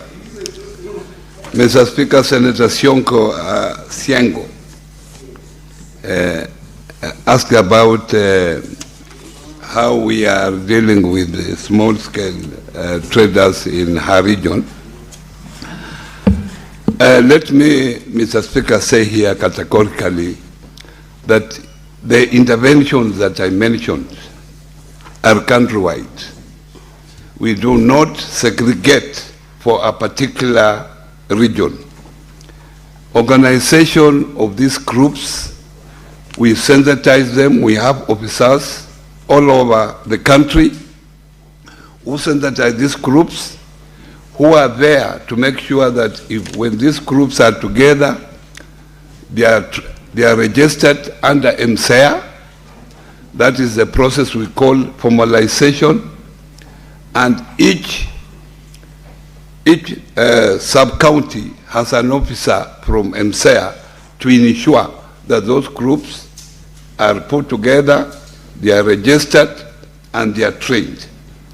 After being trained, it is up to those groups to make sure that they apply facilities amongst the funds, the many funds that have been created by the government. Thereafter, if they get the funds, Mr. Speaker, then we go in to train them for financial literacy so that they are able to know how those groups would manage their finances. This we have done it countrywide, but as I mentioned, we have also the MSME Connect.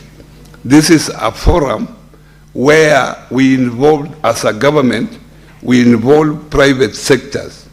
People, there are private sectors who are also dealing with these small traders. We have NGOs who are there.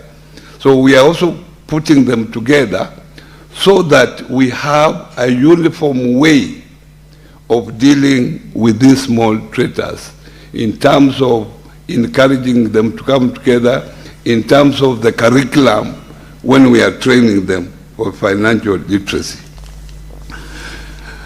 Mheshimiwa Mngatana uliuliza mambo ya pesa kule Tana River.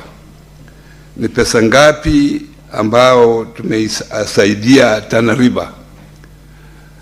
Sasa sikujua utauliza swali kama hilo, lakini ukitaka ujue ile pesa ambao kupitia kwa hizi mipango ambao tunayo katika wizara, niko tayari baada ya hii tuende kwa ofisi, au kama siende kwa ofisi niko tayari kuleta hiyo jibu kupitia kwa Mheshimiwa Speaker.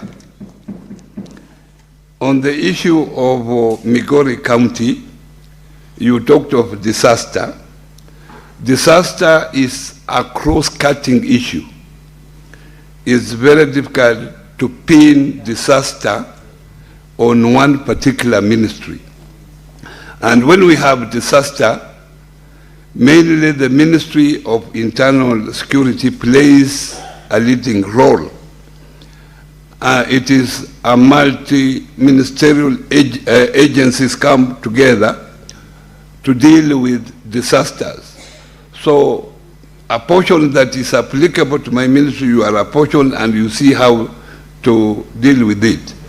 And in most cases you find also, if the disaster is not material, then you find that we leave that disaster to be dealt at the county level. So county governments have also a role to play. Being a governor of Migori, when we have minor disasters involving few traders, maybe floods along the river, maybe there are 4 or 5 of them, then it is important that your first contact should be the governor of Migori to help you. But if it is excess, then the national government comes into multi-agency. Mambo ya Hustler Fund. Hustler Fund, at the moment, it is a very successful fund, I can tell you.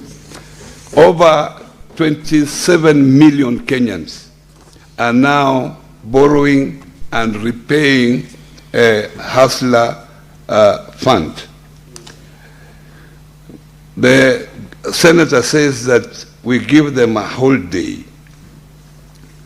that we waive. There's no free lunch. This money is given for these people to do business. And as you know, government does not do business. The government also sometimes borrows this money from elsewhere to make sure that they cushion these traders, and the government has to pay with even a low interest rate.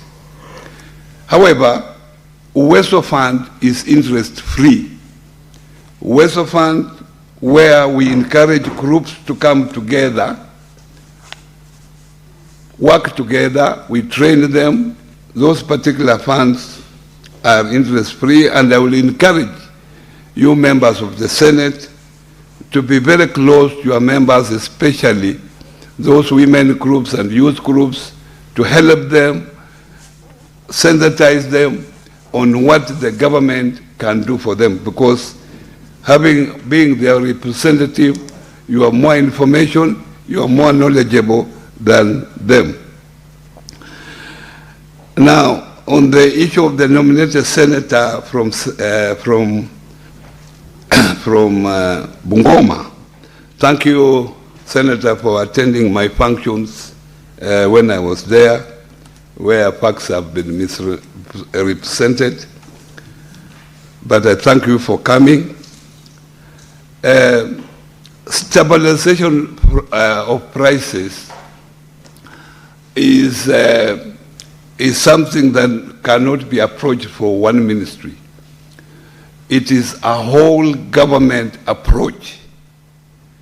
But the Ministry of Finance plays a key role in stabilizing monetary issues, fiscal issues. Also, the role of central bank is very critical. So it's not just an issue of one ministry. This a multi-ministerial, it's a national government entire approach. So this is not an issue that I can tell you that I can have the right answer for you, But what I can say as a ministry, we are just trying to cushion small businesses by making sure that they get credit, affordable credit from various funds created by the government, and this also improves in stabilization of prices to some extent, because their products are fairly priced to the people. On the issue of collateral, the issue of collateral has been an issue, especially when you talk about small traders who don't have fixed assets at the moment that they can use for collateral. And that's why the government has introduced Hustler Fund. With the Hustler Fund is a digital financing ecosystem that you do not need collateral at all. And Hustler Fund now, if you are a good borrower, you borrow and you repay. Now you have a limit of borrowing up to 150,000 shillings, which you can borrow at very low interest rate, but no collateral at all. I will encourage members of parliament here, the senators, to be part of the ecosystem of Hustler Fund. Because unless you are in need, then you cannot educate other members of your members of your community. On the Hustler Fund default rate, usually when a new thing comes up, people rush to test to see what is in there. And this is what happened with Hustler Fund. Quite a number of people who came in, about 7 million came in, borrowed, and some disappeared. We have been talking to these people, and I can assure you that some of them have been able to pay. But it is not all lost. We are encouraging them that please pay, and when you pay, your credit limit is enhanced, and so you are able to borrow more. And in any case, if we want to follow them legally, we have the ID numbers, because the borrowing is attached to ID numbers, so all is not lost. I can say we have not lost, but they are small pairs. At the moment, the default rate is very, very low. Out of that, what is borrowed, 90% is paid within the expected period. Naye mheshimiwa Senator wa mwisho aliuliza mambo ya Fuliza. Unajua Fuliza haiko chini ya national government. Fuliza hiyo ni mambo ya Safaricom ambayo mimi sijui. Mimi mambo yangu ni Hustler Fund. Kwa hivyo ikiwa mambo ya Fuliza, nafikiria tulikuwa hapa na ule ICT CS angekusaidia kwa hayo. Mambo yangu ni Hustler Fund. So ukiwa na maswali ya Hustler Fund niko tayari kuwajibu. Asante. We will now move to question number 35 by the nominated Senator Beth Siengo. However, before I allow the Senator to ask the question, allow me to make this communication. Now, honorable senators would like to acknowledge the presence in the speaker's gallery this morning, of a visiting delegation of the former Kenya Planters Cooperative Union, KPCU, staff and farmers. The delegation is in attendance to follow the proceedings of the Senate in relation to question number 35 and 36 by the Honorable Senator Beth Siengo, MP, to the Cabinet Secretary for Cooperatives and Micro, Small and Medium Enterprises Development. On behalf of the Senate and my own behalf, I extend a warm welcome to the delegation and wish them a fruitful visit. Honorable Beth Siengo, as you rise to ask the question, you can extend a word of welcome to the delegation. You may proceed.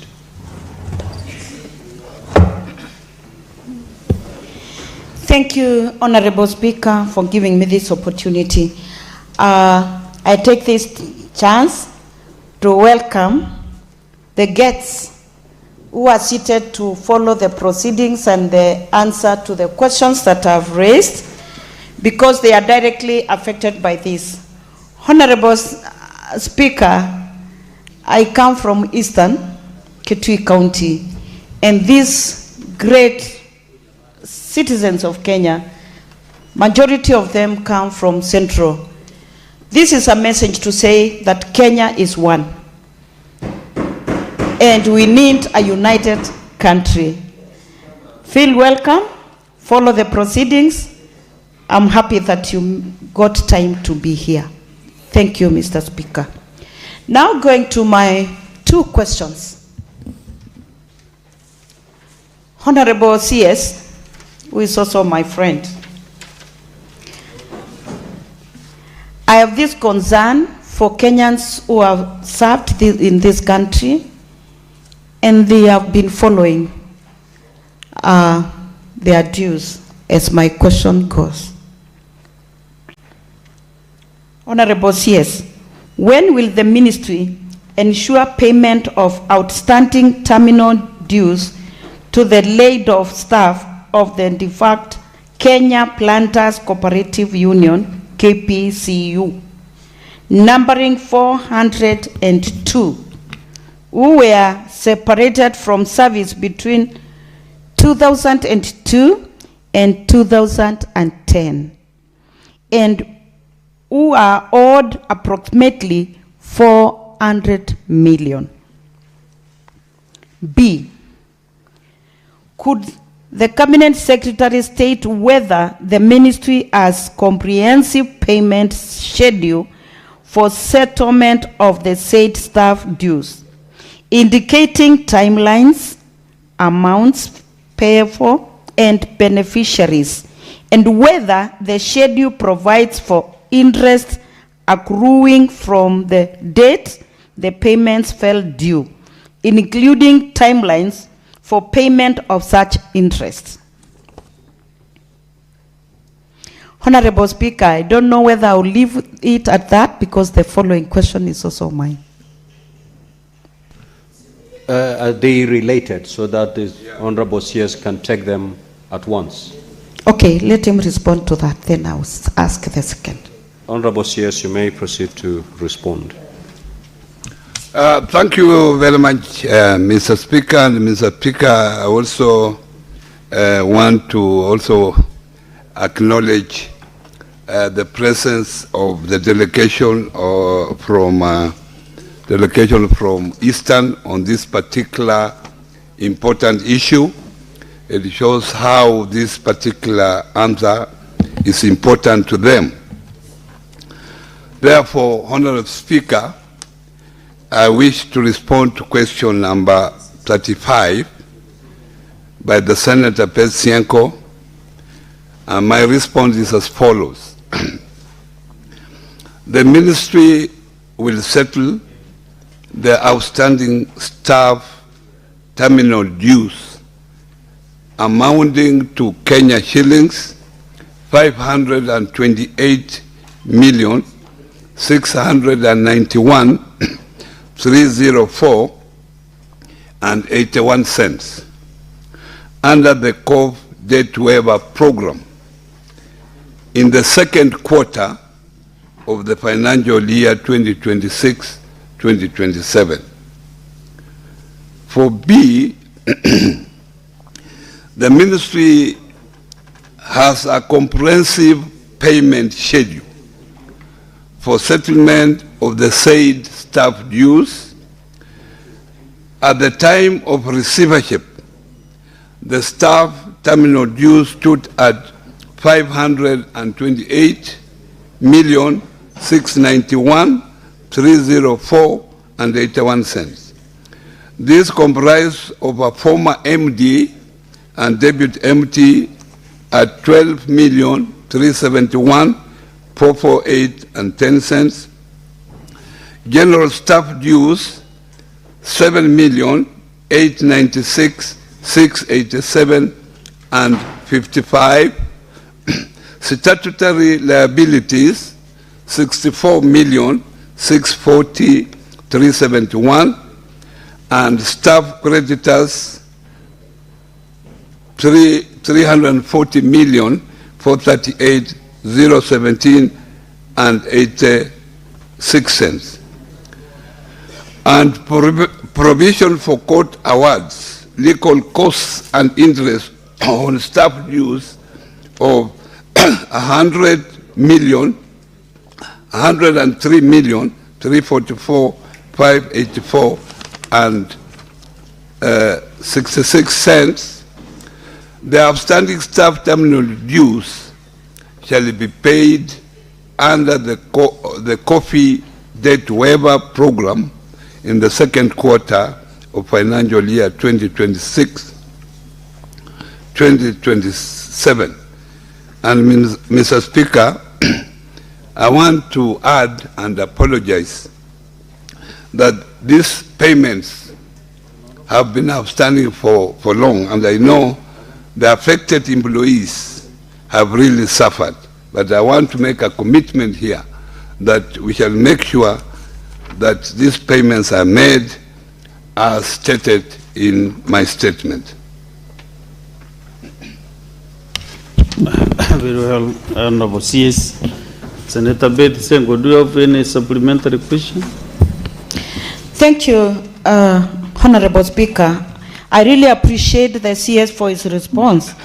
However, I have this supplementary.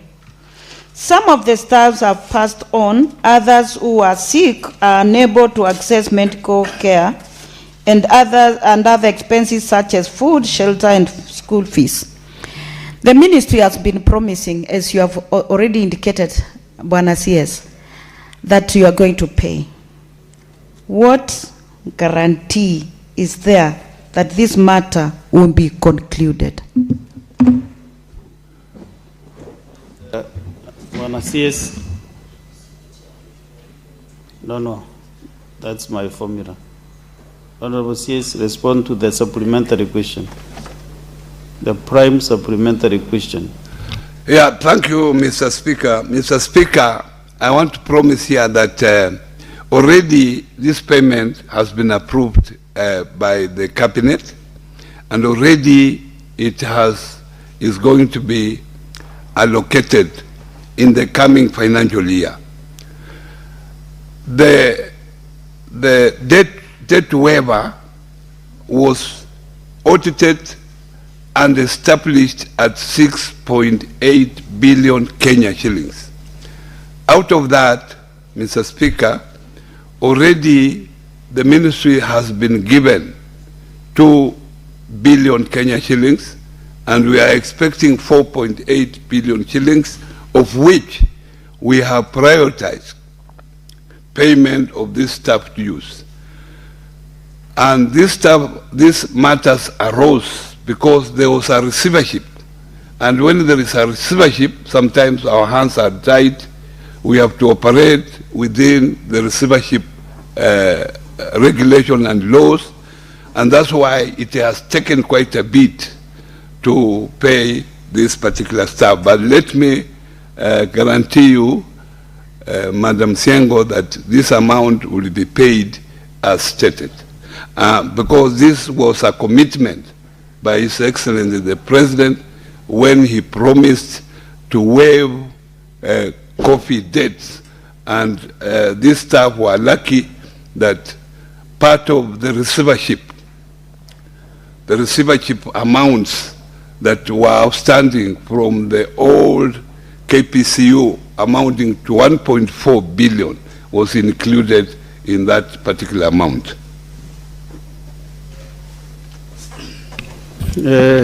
Let's get our supplementary questions. Senator Chalage. Mr. Speaker, I extend a warm welcome to the suffering KPCU. Mr. Speaker, members, and I hope this matter can be. My only concern, Mr. Speaker, is that the minister, and I thank CS Oparanya because these are very brief and to the point, and I hope other ministers will learn from him. So Speaker, my only concern is says there are an outstanding of 528,691,304, but the end of the response there, the minister indicates that it has its coffee debt waiver program in the second quarter of financial year 2026-2027. My concern is the minister has not gone on record to indicate whether during the budget policy statement and financial and budget allocation is there. Because, Mr. Speaker, sir, if the budgetary allocation is not there, then this is just a statement. So how much was allocated to clear this 500 million plus? To some of them have died, some of them are sickly, some of them are depressed, Mr. Speaker, sir, and we don't want to subject Kenyans, Mr. Speaker, sir. They say if you want to know the strength of a nation, you know how they treat their most vulnerable in terms of need. So can the CS go on record and tell us the amount cited here has been allocated by the National Assembly in the financial year 2026-2027? I yield back, Mr. Speaker, sir. Very well, Senator Wakwabubi, Consolata. Thank you, Mr. Speaker. I happen to come from coffee growing region, and that's why I'll keep coming on stage to advocate for anything that relates to coffee. I have this supplementary question to CS Oparanya. I've been following you in various platforms advocating for people to plant a lot of coffee. Now that the pool is becoming vast, can you tell this House the long-term policy interventions the government will implement to prevent recurrence of unpaid terminal dues in parastatals and cooperative institutions undergoing restructuring? Thank you. Honorable CS, answer. No, let's get this other one from Senator Bugwa. Thank you, Speaker. CS, the question by Senator Siengo had initially asked for a figure of 400 million, and in your response you are saying you are ready to pay 528 million. Could you provide a comprehensive list, even if it is not now, for these Kenyans to know that their names will not be missing when the payment time comes? Thank you. Respond to the three supplementary questions, Honorable CS. Thank you, Mr. Speaker.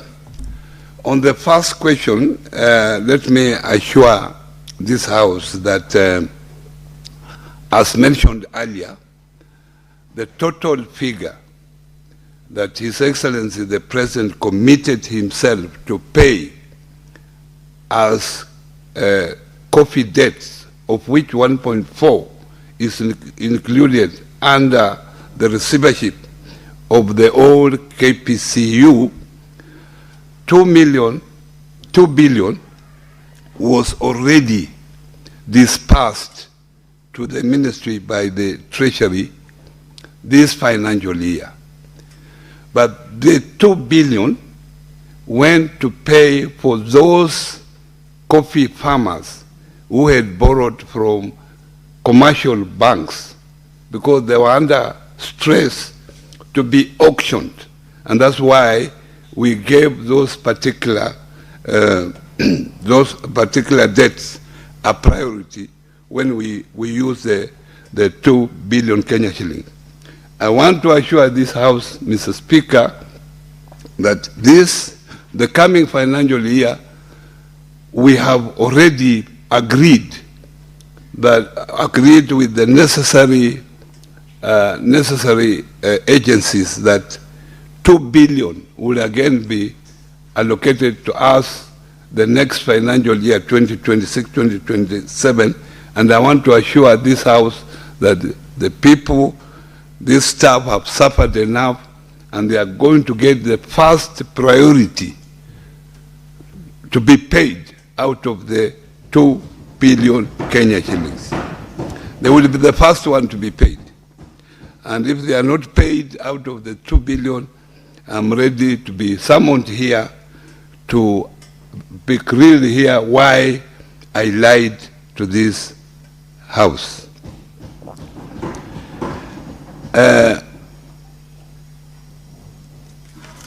The other question by the senator, my sister from Bungoma, the issue of long-term intervention and paid payments. Mr. Speaker, as a ministry, we found out that there were weaknesses in governance in cooperatives and in SACCOs. That's why some of these issues have been reoccurring year in, year out. As a long-term solution, the ministry has come up with a reviewed or revised cooperative bill 2025, which is already has gone through this House. It has also gone through the National Assembly, and now it is at mediation level. We are certain that if that particular bill is enacted, most of the weaknesses that we have been having in cooperatives will be sorted out. Issues of governance, issues of term limit, issues of supervision, they are all have been addressed within that bill. Secondly, we have also the SACCO Societies Amendment Bill, which is already before the National Assembly, and it is on their way. They have gone through it. It is on its way to this House. And please, I plead with you that when it comes before you, look at it objectively so that we are able to pass it.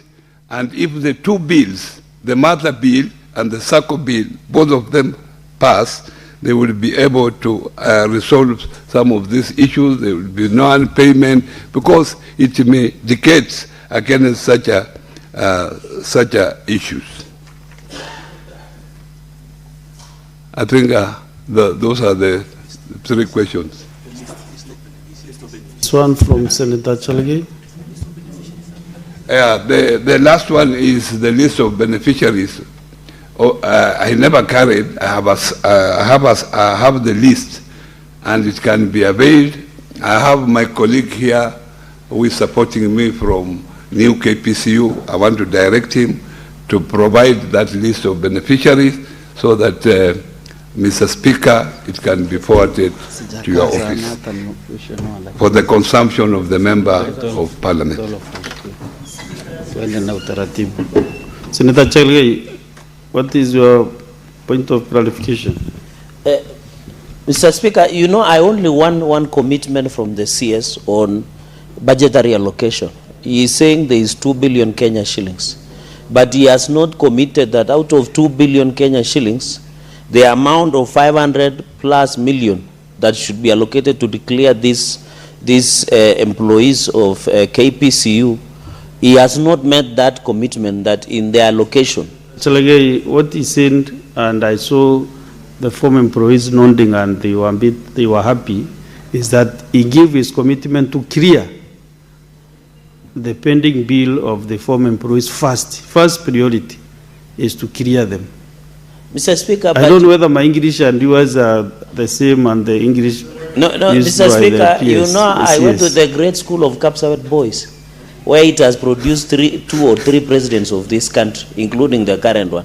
My only concern is he has said there is 2 billion that has been allocated to the ministry to look into this issue of coffee debt waiver.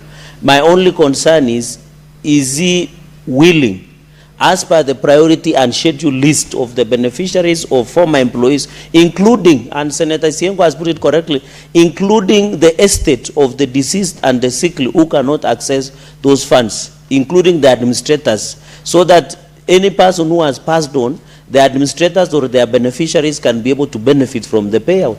That's not only my concern, but I appreciate with the way he's committed to resolve this matter once and for all in this financial year. I yield back, Mr. Speaker, sir. I don't want to bring the CS on that matter back to the podium because this House has clearly absorbed its commitment, and it is on record that you will clear all the issues. And he has committed also to give the list to the representative of the KPCU members. So maybe what I can request is that the CS also has also said that he wants to be summoned again back to this House if he doesn't pay.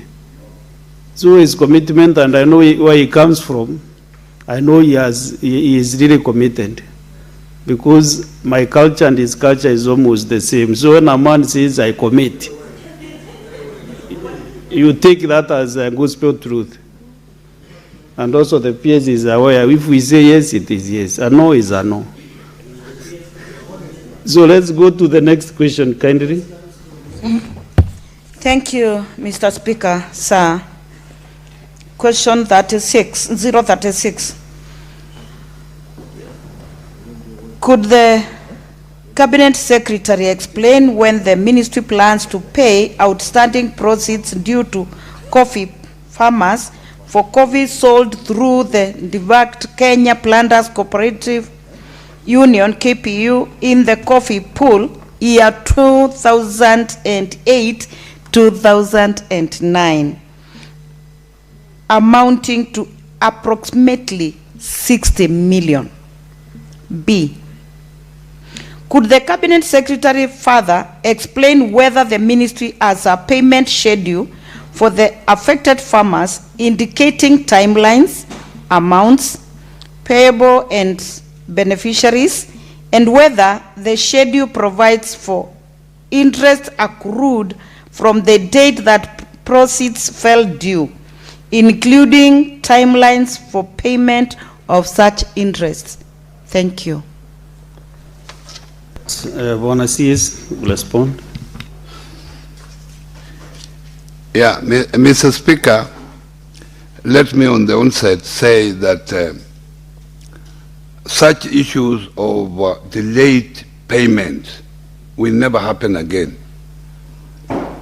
Since then, reforms have been undertaken, and now at the moment, those farmers who sell their coffee through the Nairobi Coffee Exchange get their payments within 5 days after the auction date. So, Mr. Speaker, that is a commitment, and those are reforms that has happened in the coffee sector all along. But, Mr. Speaker, I wish to respond to question number 36 by the Senator Siengo as follows. On A, the ministry plans to pay the outstanding balance of 56,392,928.87 cents proceeds due to coffee farmers for coffee sold through the Kenya Planters Cooperative Union, KPCU, in the coffee pool year 2008-2009 under the coffee debt waiver program in the second quarter of the financial year. Number B, the ministry has a payment schedule for the affected farmers. The outstanding amount to coffee growers in the coffee pool 2008-2009 was 56,392,928.87 cents. This is after the previous settlement of 50,667,514.99 cents, which means the total figure, Mr. Speaker, was over 100 million, and not only 60 million, out of which 56 million has been paid. There is an outstanding balance of 50 million. This amount is inclusive of interest at that time. The outstanding amount to coffee growers shall therefore be paid under the coffee debt waiver in the second quarter of the financial year 2026 2027.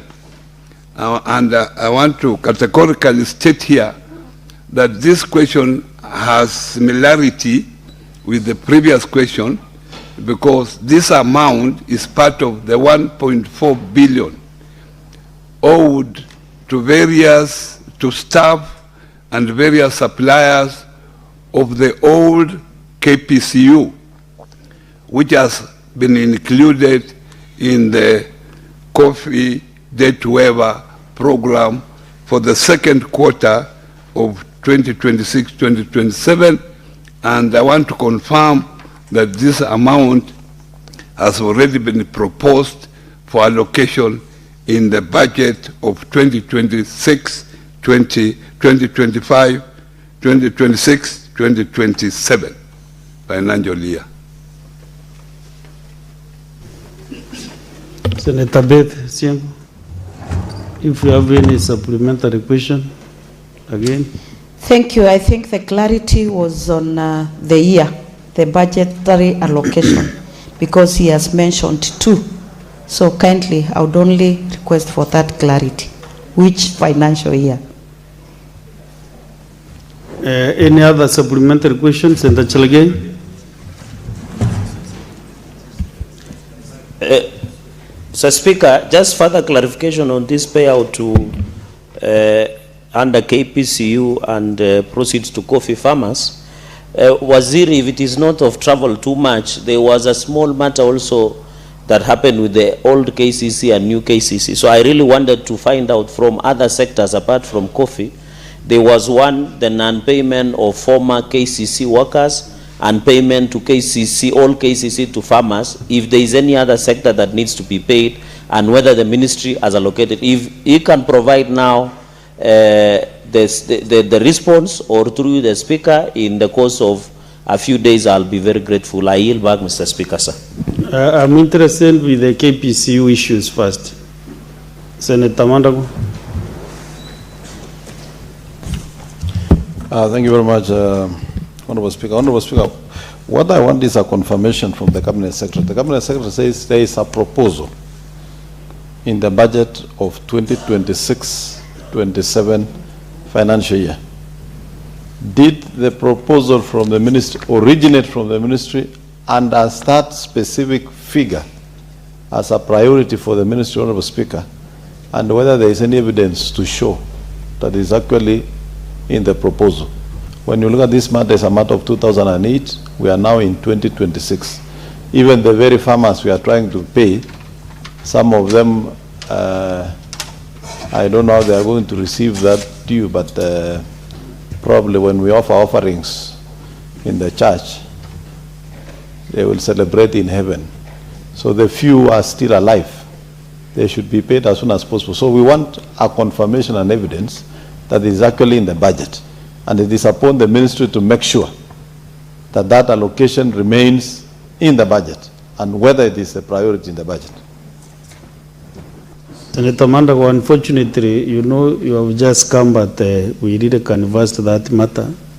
But for the interest, since you are one of the key representatives from the lift, you'll just get an opportunity to just give you that surety. But he really committed himself to those figures. Any other member? No. So, Honorable CS, you can answer those two. And if you'll attempt to answer the KCC and the new KCC matter. Okay. Thank you very much. I want to categorically state here that the financial year I'm talking about is 2026-2027, and that is where we have provided. Where it is now up to the National Assembly either to reduce or increase. Otherwise, where it is, it has gone through the various stages, and we are hopeful that this figure of 2 billion will be in the final budget approved by the National Assembly, or allocated by the National Assembly. And as I've said here, I want to commit myself that this amount is part of the 1.4 billion that we are giving priority to have this matter of the old KPCU matter rest on the debts of the old KPCU, so that we are now able to deal with the new KPCU issues. On the issue of KCC, I'm not attempting to answer, but I can categorically say I have the capacity because I know what is happening. On new KCC staff, what happened, this issue is different from the old KPCU issue of staff, because these are staff dues which are direct there. But on new KCC, it involved even SACCO deductions. It involved those people who used to work with staff, in addition with those staff of the old KCC. Because now the new SACCO, the Maziwa SACCO is no longer there. What we have done, we have formed, through your directive of this House, we have formed an interministerial committee comprising the Ministry of Cooperatives and the MSME, the Treasury, and the Labor, Ministry of Labor. 3 ministries, already a technical committee has met, and they have now an interim report that I will be presenting to this House through the proposals that have been made by the committee on how that particular amount owed to new KCC staff, to the old KCC staff, and also to the Maziwa SACCO that is now defunct. We go to the next question, number 039, Senator for Nyandarua County, Senator Medhu.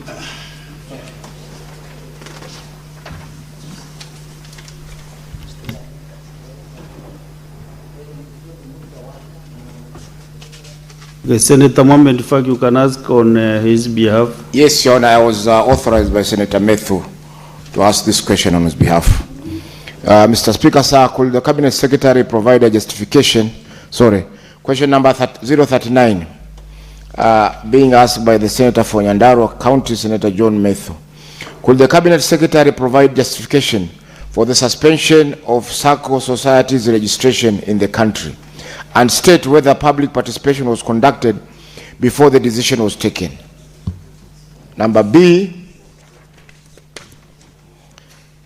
when will the registration resume? And C, what measures has the ministry put in place to mitigate against the adverse impact of the suspension on financial inclusion, savings mobilization, and access to affordable credit, especially among the youth who have already organized themselves under the proposed societies such as the Rise Up SACCO Society in Githurai 45, but are unable to obtain formal registration due to the suspension? Thank you, Mr. Speaker, sir. Cabinet Secretary, please. Mr. Speaker, I rise to respond to question number 39 by the Senator for Nyandarua County. For A, the ministry has noted the mixed performance of the savings and credit cooperative SACCO subsector. In order to reform this subsector, the ministry appointed a team of experts on 20th May 2025 to review the legal and institutional frameworks and other operational areas and come up with recommendations to assist the ministry to develop policies and guidelines towards the improvement or transforming of the sector. During the formal engagement of the Committee of Experts on SACCO sector reforms in May 2025, the ministry announced the suspension on the registration of new SACCOs. This decision was taken as a precautionary measure to safeguard members' interests and allow for a comprehensive review for the sector's regulatory and governance landscape. The reasons for suspension were as follows. One, to allow time to reform the legal and regulatory framework. Number two, to prevent the brand dilution and market saturation. Number three, to enable cleanup of existing SACCOs landscape. Number four, protection of member savings amid governance failures that have occurred in the sector. And number five, to align Kenya with global best practices. The suspension of registration of SACCOs was not a freeze, but a strategic pause to protect members, restore integrity, and lay the foundation for a resilient, well-regulated SACCO sector. It was to ensure that future SACCOs are not just registered, but ready to serve, govern ethically, and align with Kenya's financial inclusion goals and objectives. Mr. Speaker, Section 93 of the Cooperative Societies Act, Cap 490, provides that the Cabinet Secretary may from time to time direct the Commissioner for Cooperative Development on the exercise of his powers and duties under the Act, and hence this does not require public participation. For B, the Committee of Experts handed over its report on the transformation of the SACCO systems in Kenya just last month. This landmark report made a significant recommendation and if the recommendations are adopted, this is going to be a milestone in our collective efforts to build a SACCO system that is resilient, transparent, well-governed, and fit for the future. As a result, the registration of SACCOs has resumed, but under new administrative registration guidelines. For number C, the moratorium on the registration only related to SACCOs because of their financial mediation business involving collecting deposits from the public and offering the same as loans, which calls for government intervention to protect members' said deposits. As earlier stated, the registration of SACCOs has resumed, but under new administrative registration guidelines. It is important to note that many small SACCOs are registered all over the country to only provide back office service activity called BOSA, or otherwise known as non-deposit taking. Many of these are inactive and exist just on paper. Those that are active are neither stable nor financially viable because they serve just a few members with a limited impact on financial inclusion. Consequently, a time has come for the SACCO sector to explore market-driven solutions for consultations and mergers of these very small POSA-only SACCOs. This is the only way to ensure their financial viability and stability. In this regard, officials of SACCOs operating within the same or similar traditional economic and social common bonds are being requested to immediately start conversation relating to mergers as a solution to their survival. This is the way to go in order to have a prosperous SACCO sector. The ministry shall issue guidelines to facilitate the amalgamation of the cooperative societies. Senator Faki, do you have a supplementary question? Sina swala la ziada, ni kutoa maoni tu kwamba kusimamishwa kwa uandikishaji wa vikundi vya SACCO, Mheshimiwa Spika, kwa sababu ya mikakati ya kurekebisha sheria za uandikishaji ni sawa na kuzuia watu wasiweze kuzaa, kwa sababu kuna baadhi ya wale watoto wanaozaliwa ni wahalifu. Kwa hiyo Mheshimiwa Spika, waziri amekubali kwamba wameanza kufungua. Kwa hivyo tuna matumaini kwamba SACCO zitaweza kuandikishwa kwa wale ambao hawajahusika na vikundi vya SACCO. Asante Mheshimiwa Spika. Senator Mungatana, you have a supplementary question?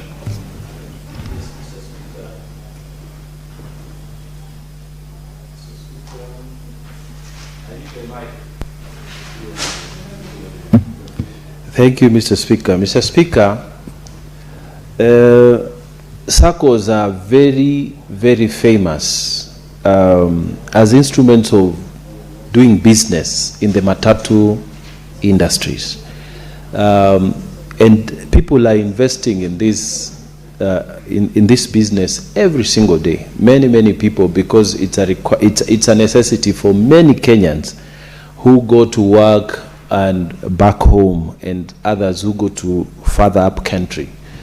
So, Mr. Speaker, it was quite sad to hear that the minister has suspended the registration of new SACCOs, and although he has explained a good reason for doing so, and which we accept, what we needed are clear timelines. Like, Kenyans now listening to him would want to know exactly when is it that they can now resume registration, because people are buying vehicles every day, and people don't want sometimes to go to established SACCOs, especially in certain routes, because those SACCOs, as you well pointed out, Waziri, some of those SACCOs are very badly managed. You have agreements with them, the owners of the vehicles are not paid on time, management is not good, the workers are not disciplined, and that investment doesn't pay. So what we wanted to know is, when are you, what is the timeline, what is the framework for telling Kenyans that this is the time now you can go and register new SACCOs in those different lines for matatus to operate? I thank you, Mr. Speaker. Cabinet Secretary.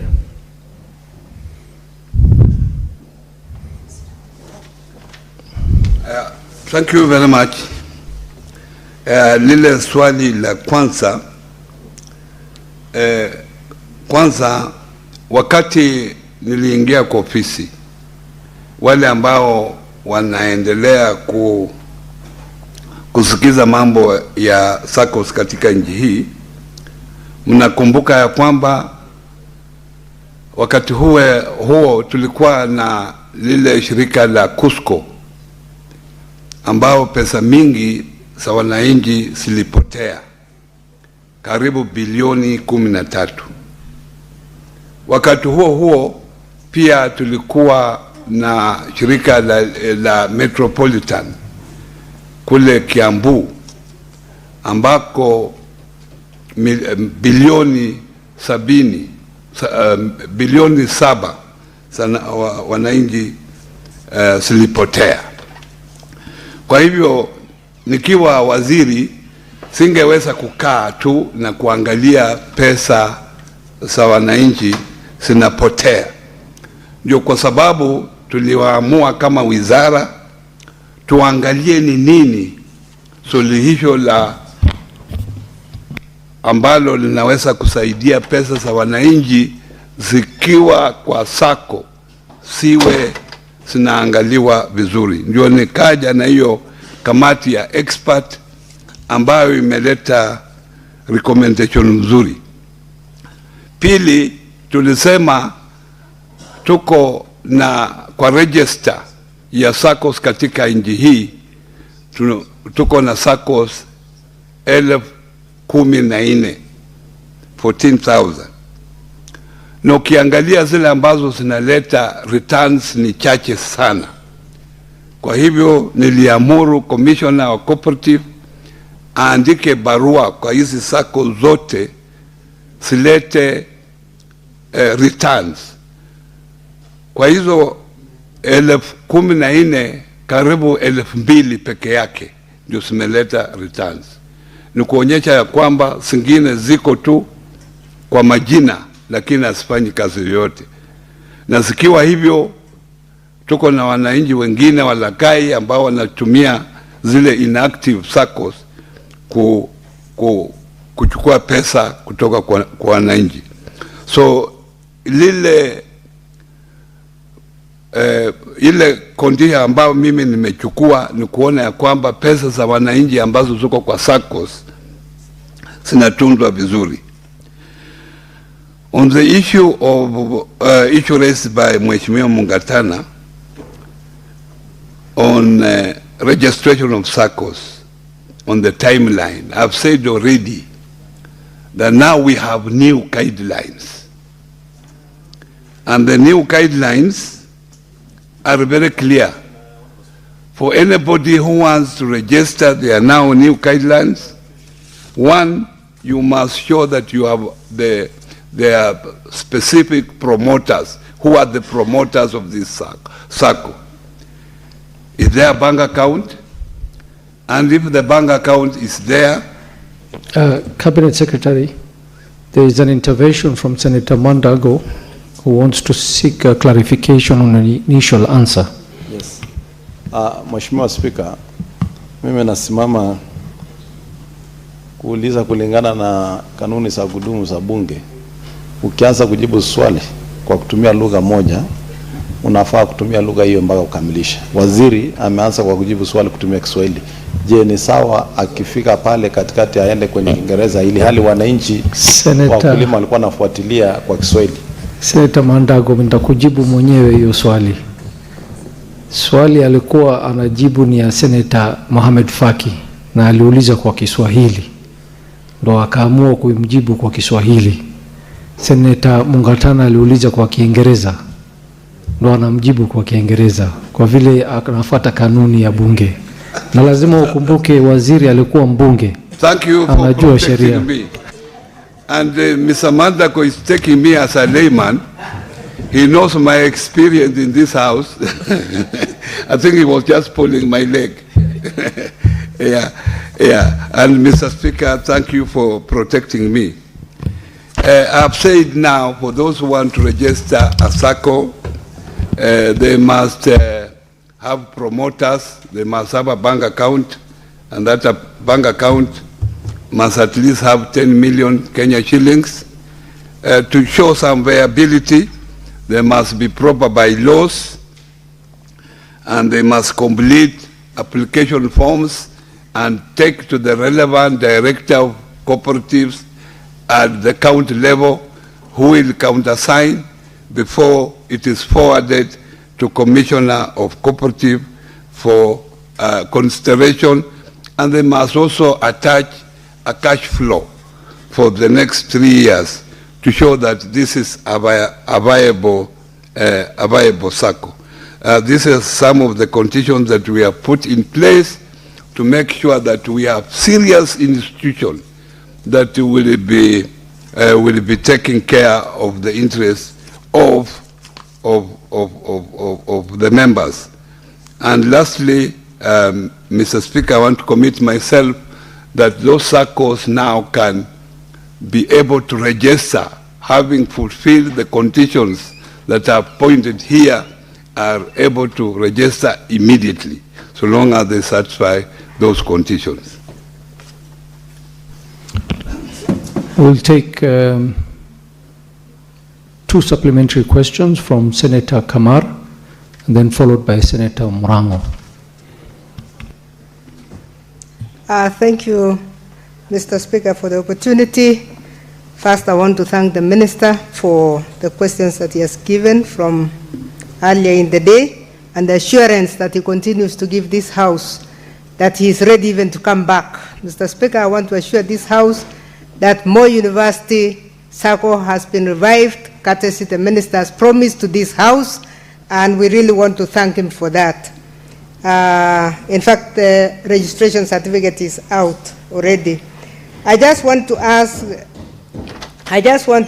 the Minister 2 clarifications. One is that cooperative societies are actually, except for policy, devolved.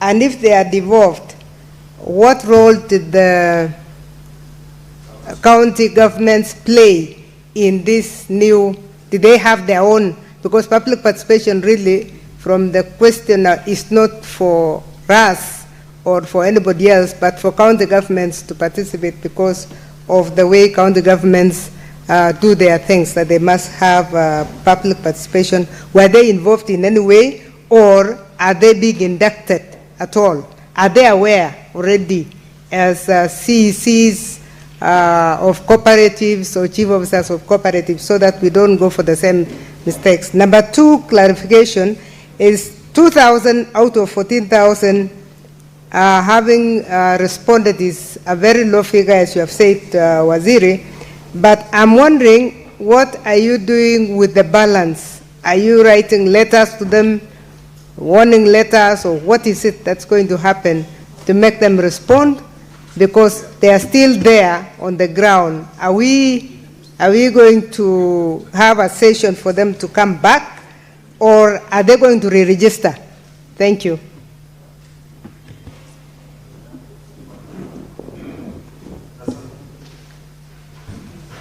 Asante Mr. Speaker. Okay. Swali ambalo ningetaka kumuuliza waziri ya kwanza ni kabla ya kuvunjilia mbali kuandikishwa kwa vyama vya akiba na mikopo, kuna kitu moja ambao naona inakuwa makosa makubwa, kwa sababu Mr. Speaker, uwezi choma gara kwa sababu panya ameingia kwa gara.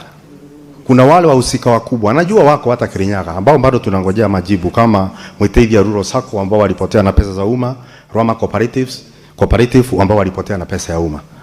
Lakini sababu kubwa ya watu kujiandikisha kwenye vyama vipya vya ushirika na vyama vya akiba na mikopo ni kwa sababu vile vyama wako navyo tayari havina uwazi. Kuna wizi katika vile vyama. Na pia niseme kwamba pia kumekuwa na utepetevu, kwa sababu katika ofisi yako waziri ni kwamba si lazima mngojee mpaka vyama vya ushirika waimbe pesa za umma, na tunajua pia kuna sasra mojawapo ya taasisi ambazo zinafaa kuangalia hizi vyama. Halafu wakija wakifanya ubadhirifu wa pesa, mnakuja mnafunga kuandikisha. Mstahiki Speaker, hiyo ni sawasawa tu na mtu akona ugonjwa wa kuhara, lakini kuliko utafute ndawa ufikirie kushona mahali shida inatokea. Kwa hivyo ningeuliza waziri, ni lini tutawajibika vizuri tuhakikishe kwamba wananchi hawapati shida kwa sababu ya vyama vya ushirika na vyama vya akiba na mikopo bila kufunga njia ya haki na kisheria ambayo wamepewa kuandikisha vyama? Hiyo ni swali la kwanza. Na la mwisho, Mr. Speaker, nikipitia, hii ni maoni yangu tu, kwa sababu najua waziri ni rafiki yangu na alikuwa Kirinyaga juzi juu ya vyama vya ushirika na matatizo tulio nayo kwa sababu ya ndeni ya kahawa. Waziri, ukienda tukumbuke. Asante Mr. Speaker. Senator Murango, nataka nikupe nafasi ubadilishe lile neno ulisema kwa kutumia lugha ambayo inafaa ndani ya bunge. Na mimi najua unajua Kiswahili iko neno mingi ya hiyo maradhi ulisema mtu akiwa naye. Mustahiki Speaker, unajua kwenye mwili ya binadamu kuna viungo tofauti tofauti. Sijui kwa nini tunaona aibu, tunataja mdomo, tunataja mapua, lakini tukifika sehemu zingine tunaona aibu. Mustahiki Speaker, hata kwa kamusi hilo neno liko na sikulitaja, nimepeana. Senator Murango, sikusema usimame na ufafanue ile kitu ulisema. Nimekuambia ubadilishe kwa kutumia lugha ambayo ni ya bunge. Mustahiki Speaker, neno gani hilo Mustahiki Speaker? Sababu sikutaja. Usinifanye nirudie Murango, Senator Murango, unajua vizuri sana ile lugha, ile neno na kuambia ubadilishe. Nikumbushe, naomba Mustahiki Speaker nikumbushwe kwa sababu sikumbuki nikisema jambo lolote ambalo sifai kutumia. Mustahiki Speaker. Mkumbushe Senator Mandago. Unajua Mustahiki Speaker, Senator wa Kirinyaga anajaribu kucheza mchezo wa paka na panya. Ulitoa mfano ya ugonjwa wa kuendesha. Lakini neno ambalo nilitumia si kuendesha. Hilo neno ndio tunafaa sasa urekebishe. Mustahiki Speaker, nitambadilisha jina kuhara niseme kuendesha, lakini kuhara na kuendesha maana ni sawa. Mustahiki Speaker. Sawa Murango. Cabinet Secretary. Thank you, Mr. Speaker. Thank you, Honorable Kamar, for appreciating what we did for the Moi University SACCO. I think now it has been revived, and as a senator of that region, I hope you put your interest there so that that SACCO is able to serve the people of the university. Now, we acknowledge here that cooperatives are devolved. As you know very well, there are cooperatives that operate within a county, and there are also cooperatives that operate beyond the boundaries of one county. So there are county cooperatives, and there are also county national cooperatives that operate throughout the country. So this was a challenge, because you can't have a national cooperative being subjected to 47 county laws. It will create a problem. So these are some of the issues that we have now addressed in the new cooperative bill. And the new cooperative bill has clearly defined the responsibility of the county governments and the responsibility of the national government. It has also assigned roles clearly, and the types of cooperatives have also been segmented in terms of primary cooperatives, secondary cooperatives, and federal cooperatives, and apex cooperatives, where secondary and primary cooperatives operate within the county, national cooperatives, federal cooperatives operate nationally, and apex cooperative at the national level. So the two, apex and federal, have been assigned to the national government, and the primary and secondary have been assigned to the county government. So the roles are now very, very clear. Now, the issue of 2,000 versus 14,000, what the ministry is going to do, it will put in the newspapers the 2,000 SACCOs that have responded. by making sure that their returns are up to date. And they will give 30 days to the balance of 12,000 to respond.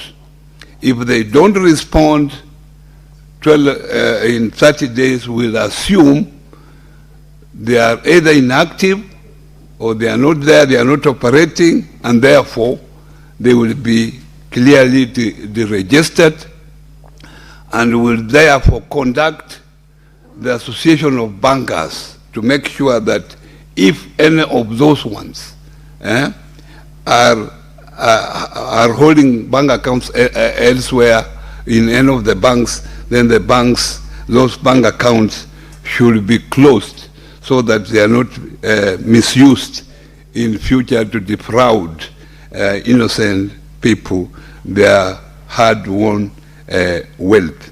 So that is what we are doing, Mr. Speaker.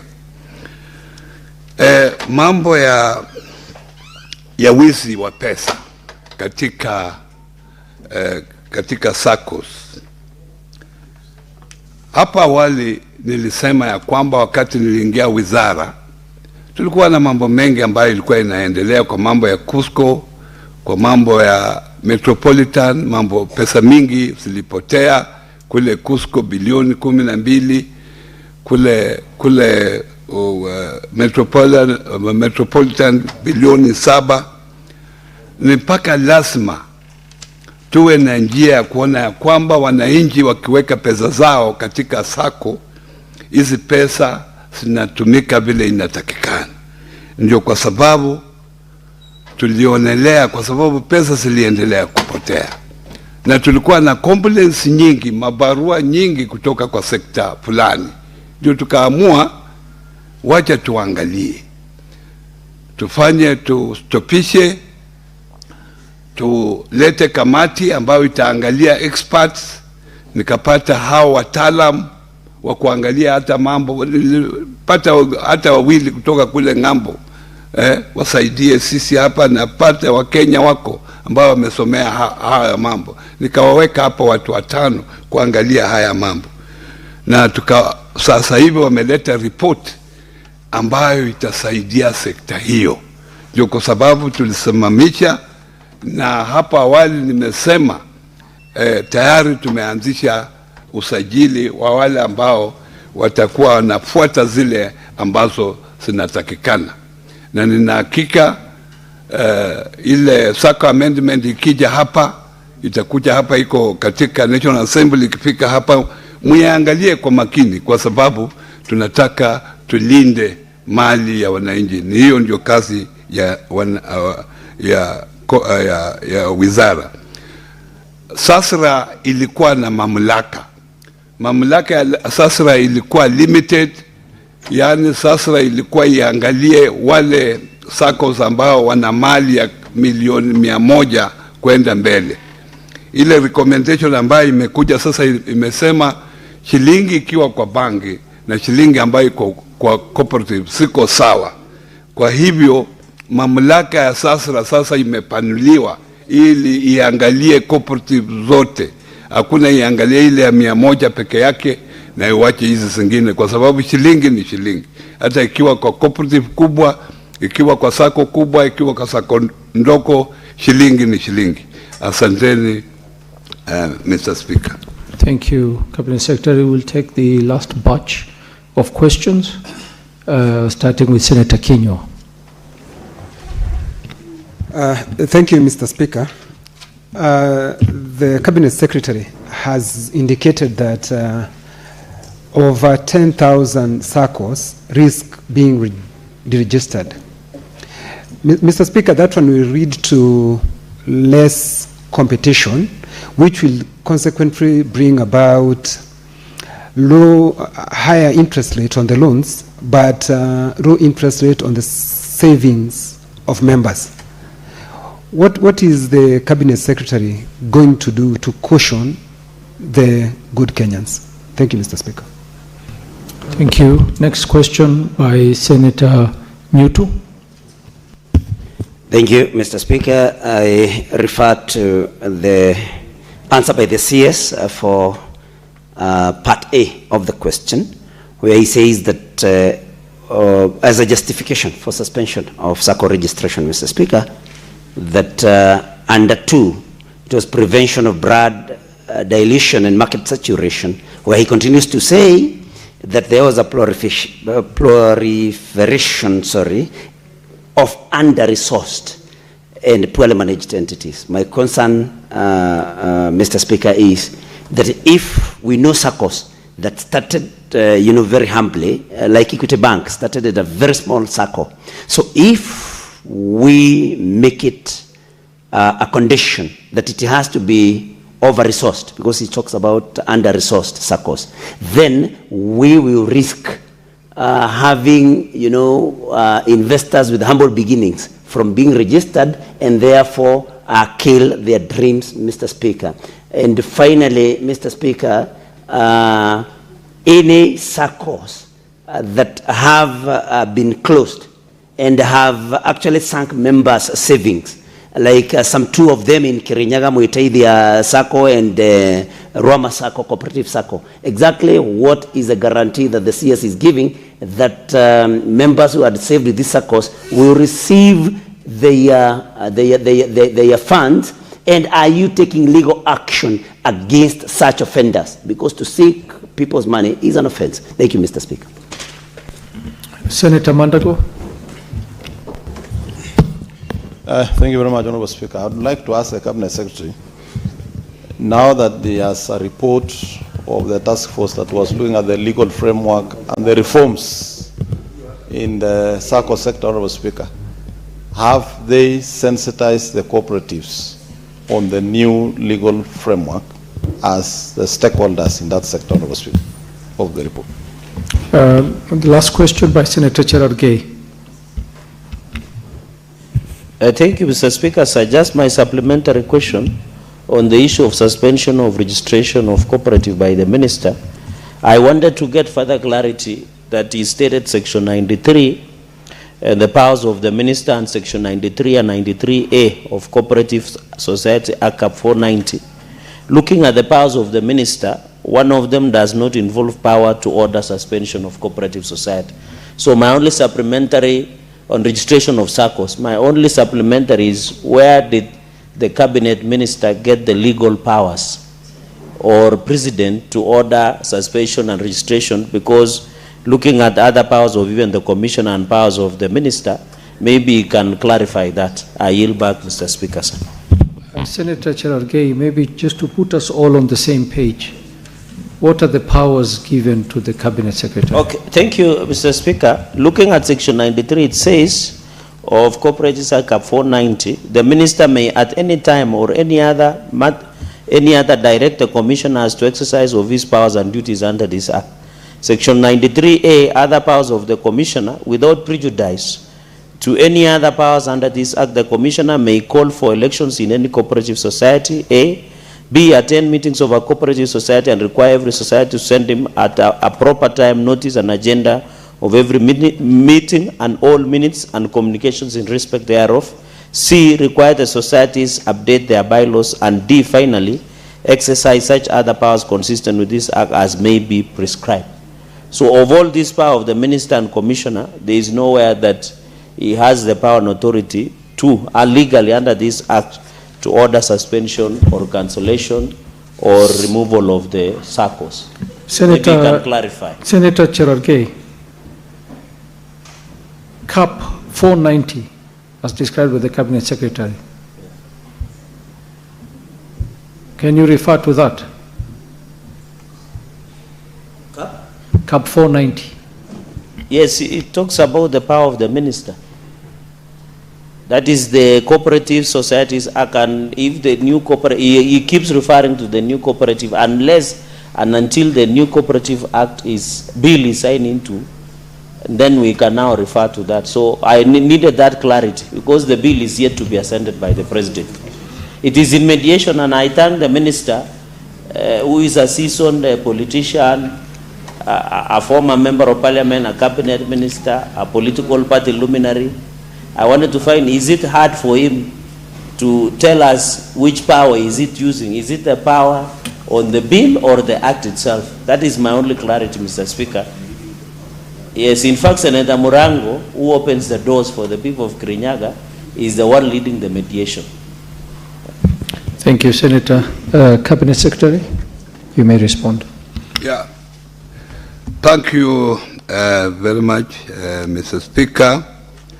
On the question raised by Honorable Kinyua, Senator Kinyua, I've clearly said that as provided for in law, and this law was, the Cooperative Act was established in the 70s. Things have changed. Within that law, it provides that any 10 people can come together and form a cooperative or form a circle. 10 people. And looking at what has been happening all along, all these years, over 30 years, over 40 years, most cooperatives that were formed by such a small number have collapsed.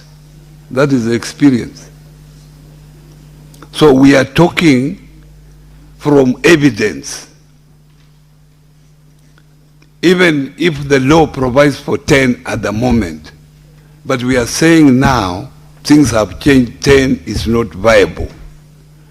And that's why we can say out of 14, only 2 are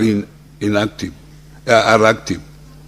And we have noted that when elections are around the corner is when registration go up.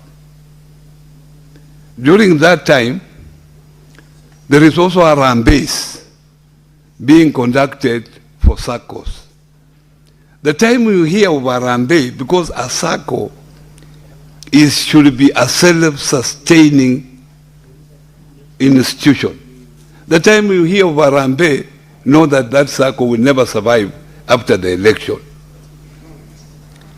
As responsible citizens of this country, we must guard resources of innocent members who come together to form a SACCO. And this is the essence of what we are saying. So we are saying SACCOs are all over. They have opened boundaries. They are not tribalistic. So you can join a SACCO any corner of this country. Nowadays they are digital. They are digital. So you can join any SACCO. And then we are saying, come together for economies of scale. And as a ministry, we are providing guidelines if you decide to come together. We are saying all SACCOs must now digitize. How do you digitize when you have no capacity? You have only 500 shillings in the bank account and you are waiting for a rambe to be conducted. We must be serious. Because these things going on that we are now empowering SACCOs, those things after elections, there will be nothing. So, if we want to empower, let's empower women groups. Call them groups, but don't call them SACCOs. So I have looked at these issues very critically, honorable members. And that answers even the next question, because the next question asks what guarantee. These people have lost money. This is part of the reforms that are coming up. These are part of the reforms we are bringing. We are creating the post-guarantee fund. That those SACCOs that will go under genuinely, like what happens to the banks, there will be guarantee fund that will be managed independently, that will be able to be used to make sure that your deposits are refunded to you as the receivership proceeds. That is part of the guarantee that we have. So support that motion when it comes here. On reforms, this committee of experts went in the entire 47 counties and listened to cooperative members, listened to cooperative officials. So what they have recommended to the ministry is actually from the people, from the cooperatives at the grassroots. At the same time, the National Assembly and the Senate, you have a chance also to go for public participation on the issues that have been raised. So to me, that will be enough sensitization. If it has been done by the Committee of Experts, it will be done by the National Assembly, and possibly it will be done by this House. That will be enough sensitization on reforms that we are bringing. On the issue raised by the Mheshimiwa on the powers, if you read clearly, who registers the SACCOs? It is the Commissioner of Cooperatives. So you can have powers to register, and you don't have powers to stop. The powers I used, and I've said clearly, I directed the Commissioner, and the law, Section 93, gives me powers to direct to the Commissioner on performance of his duties, which means if the Commissioner has overlooked something, I have the powers to direct him to look at that particular thing. So those are the powers that I used. And powers are not one way. Powers are two way. So you cannot register and not be able to deregister. Thank you. Thank you, Cabinet Secretary. There being no further questions, we shall allow the CS to take leave. Cabinet Secretary, we thank you very much for your time, and we wish you all the best in your duties. Karibu sana. Clerk, next order.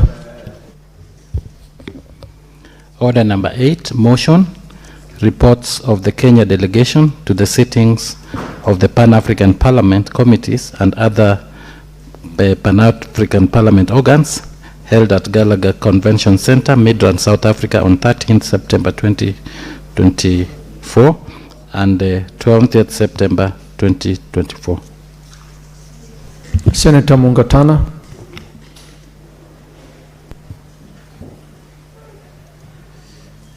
Mr. Speaker, thank you for giving me the floor. Mr. Speaker, I beg to move the motion that the Senate notes the reports of the Kenya delegation to the sittings of the Pan-African Parliament committees and other Pan-African Parliament organs held at the Gallagher Convention Center in Midrand, South Africa on 13th September to 20th September 2024 and 28th October to 17th November 2024, laid on the table of the Senate on the Tuesday, 2nd December 2025. Mr. Speaker, this motion speaks to two reports, two sittings that we held in South Africa to represent the Pan-African Parliament as a Kenya delegation. Mr. Speaker, the Kenya delegation comprises of 3 members from the National Assembly and 2 members from the Senate. As required by the Pan-African Parliament rules, it is balanced between the side of government and the side of opposition. It is balanced on the gender question. In fact, Kenya is doing very well when it comes to female representation of that delegation of 5. Mr. Speaker, there are 5 members from each of the 55 countries that sit in Pan-African Parliament. Some of the members have been suspended because as soon as your country experiences a military coup or there is an unconstitutional change of government, then that country is suspended from all organs of the AU, including the Pan-African Parliament. Mr. Speaker, these two reports are extensive, and I know members of this House have had opportunity to interact with the material. But in general, Mr. Speaker, just like any other parliament, when we go there, we debate on various issues, and also, Mr. Speaker, we belong to different committees, and we operate just like any other parliament that would do its business in a sitting of the assembly. So, Mr. Speaker, we debate various things. We debate various issues affecting Africa. We are the voice of the people of Africa. And Mr. Speaker, ordinarily, the people of Africa have the heads of states who meet in Addis Ababa to make executive decisions on behalf of the people of Africa. But in those executive decision-making processes in Addis Ababa, there is hardly any provision for debates.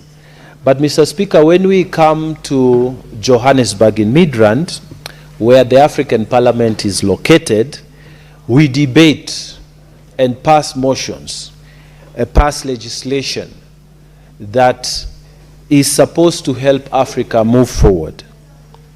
Mr. Speaker, for the two reports, there are extensive issues that have been raised, but I want to focus on the African trade, continental trade area. Mr. Speaker, in both reports, the question of establishing a free trade area through Africa that was passed by the heads of states, the protocol passed and endorsed by almost all African states in record time. Mr. Speaker, this is a continuing focus for us in terms of debates at the Pan-African Parliament. So one of the things that we have debated in both, it's a running theme, in both of these reports is the need for Africa to increase its intra-Africa trade. As we speak right now, Mr. Speaker, a lot of African states, they do more business with Europe, more business with America than within Africa itself. So one of the questions that we have debated and we have concurrence on in both reports is the fact that African countries need to develop structures that will ensure that trade within Africa is promoted and increased. Mr. Speaker, many of us will remember the time that Kenya was taking coffee to Ghana, and it took more than 3 months, Mr. Speaker, from the time the president flagged it off here in Kenya for it to be received in Accra. And this is because connectivity between Kenya and Accra is a problem. For a normal person who wants to trade with Accra, who wants to trade with Nigeria, with Sierra Leone, connectivity between here on the eastern side of Africa all the way to the western side of Africa, if you're not using aeroplanes, it becomes very difficult because there's a dense forest in between and transportation is a challenge. So, Mr. Speaker, in terms of making a reality the increase of trade, the Parliament of Africa has sent us here as one of their recommendations that in passing legislation within our countries, both at the national level and even at the county levels, we must take into consideration the fact that we need to create structures and infrastructure that will allow movement of goods and movement of persons within Africa to be increased.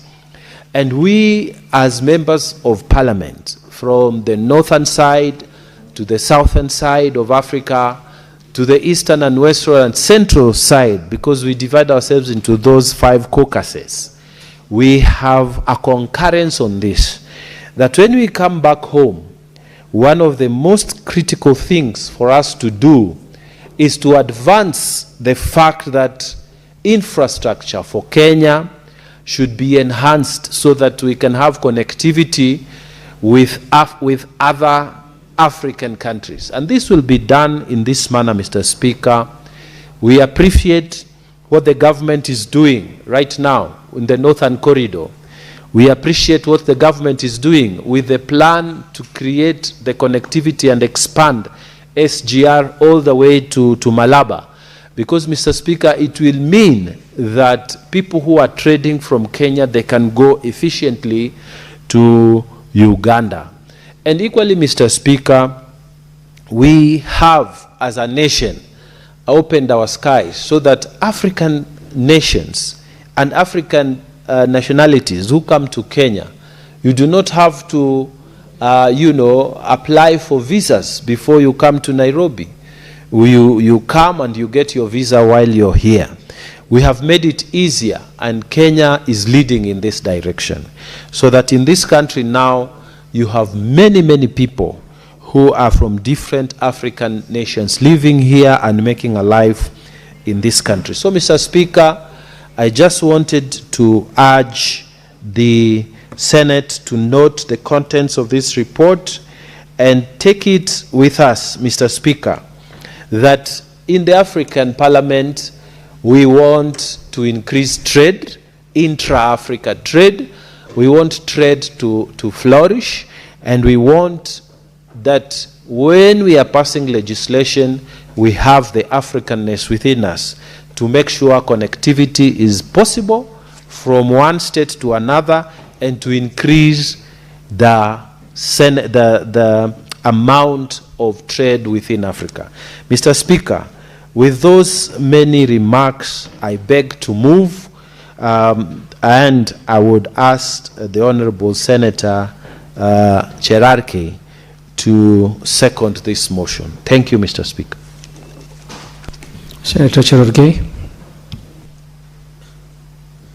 Thank you, Mr. Speaker. I'll try to be as brief as possible as I second this report by Senator Danson Mungatana, the leader of delegation, alongside his colleagues, the 2 reports that were between 28 October and September 2024. So, Speaker, it's very interesting because as Africa, we are having great opportunity. So, Speaker, this comes as the 2 days end of Forward Africa, where the President Macron and His Excellency President William Ruto co-hosted more than 30 heads of states that were in KICC just across to discuss the role of Africa. And I'm happy the IPU and most of the issues that Senator Danson Mungatana has captured in his 2 reports basically looks in what the discussion we were having in Forward Africa Summit. And we celebrate the President, Dr. William Ruto, and the President Macron of France, and other 30 heads of state. And I remember, Mr. Speaker, because I'll be very brief, I saw the CNN reporter, the Larry Madao, was asking that African state was someone, but I like the response of President Akilema Akainde, responded that it is not France that summoned African states. This is the partnership in terms of agriculture, in terms of trade,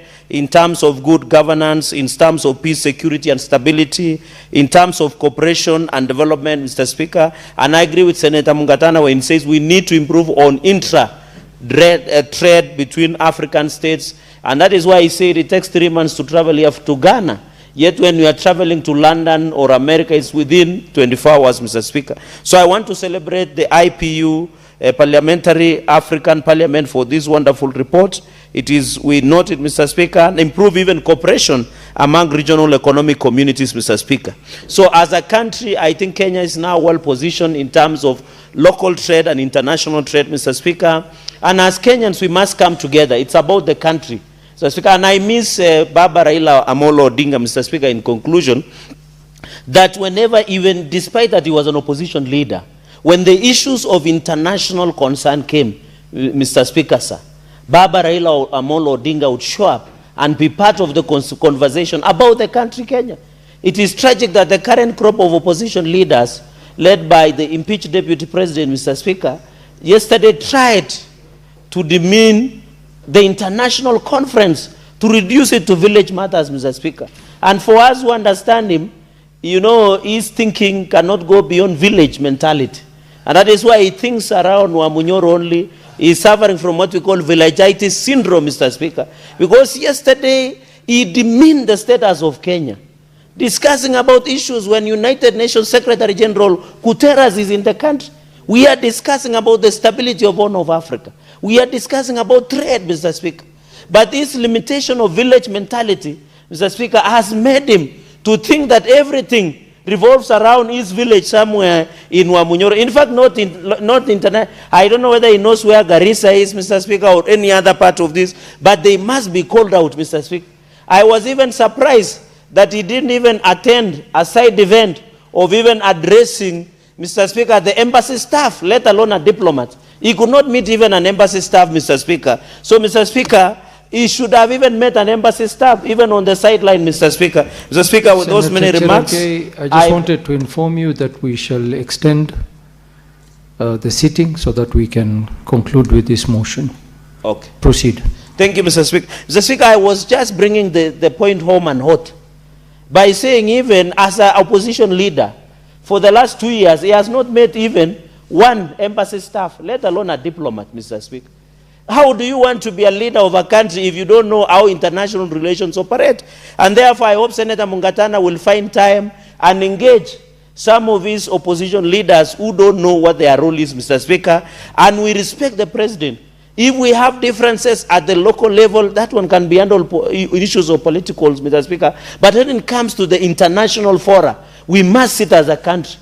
And Kenya now, and we want to thank the president, in 63 years, no president like William Ruto has held international summit, including the one for African Climate Change Summit. Mr. Speaker, he has now hosted the African Forward, co-hosted by France. Mr. Speaker, President William Ruto will be going for G7 towards the end of this year to represent the position of Africa in terms of trade, economic situation, stability, food security, Mr. Speaker. No president has ever done that. This is a president that is God sent, Mr. Speaker, and I know from where you sit, you are old enough to know when the country is working. And we celebrate the president for giving the best foot forward, Mr. Speaker, including the nice-looking State House. Nowadays, it's looking better for international engagements, Mr. Speaker. So on this report, I want to appeal that as a parliament, let us take lead. We note, as Senator Mungatana said, let us take lead in food security, issues of trade, issues of good governance, transparency, accountability, and human rights issues, Mr. Speaker. In the interest of time and to allow my colleagues also to comment, I beg to second this report and request the House to note the contents of these two reports. I yield back the mic, Mr. Speaker. Honorable Senators, I propose the question that the Senate notes the reports of the Kenya delegation to the sittings of Pan-African Parliament, committees, and other Pan-African Parliament organs held at the Kalaga Convention Center in Midrand, South Africa on 13th September to 20th September 2024, and 28th October to 17th November 2024, laid on the table of the Senate on Tuesday, 2nd December 2025.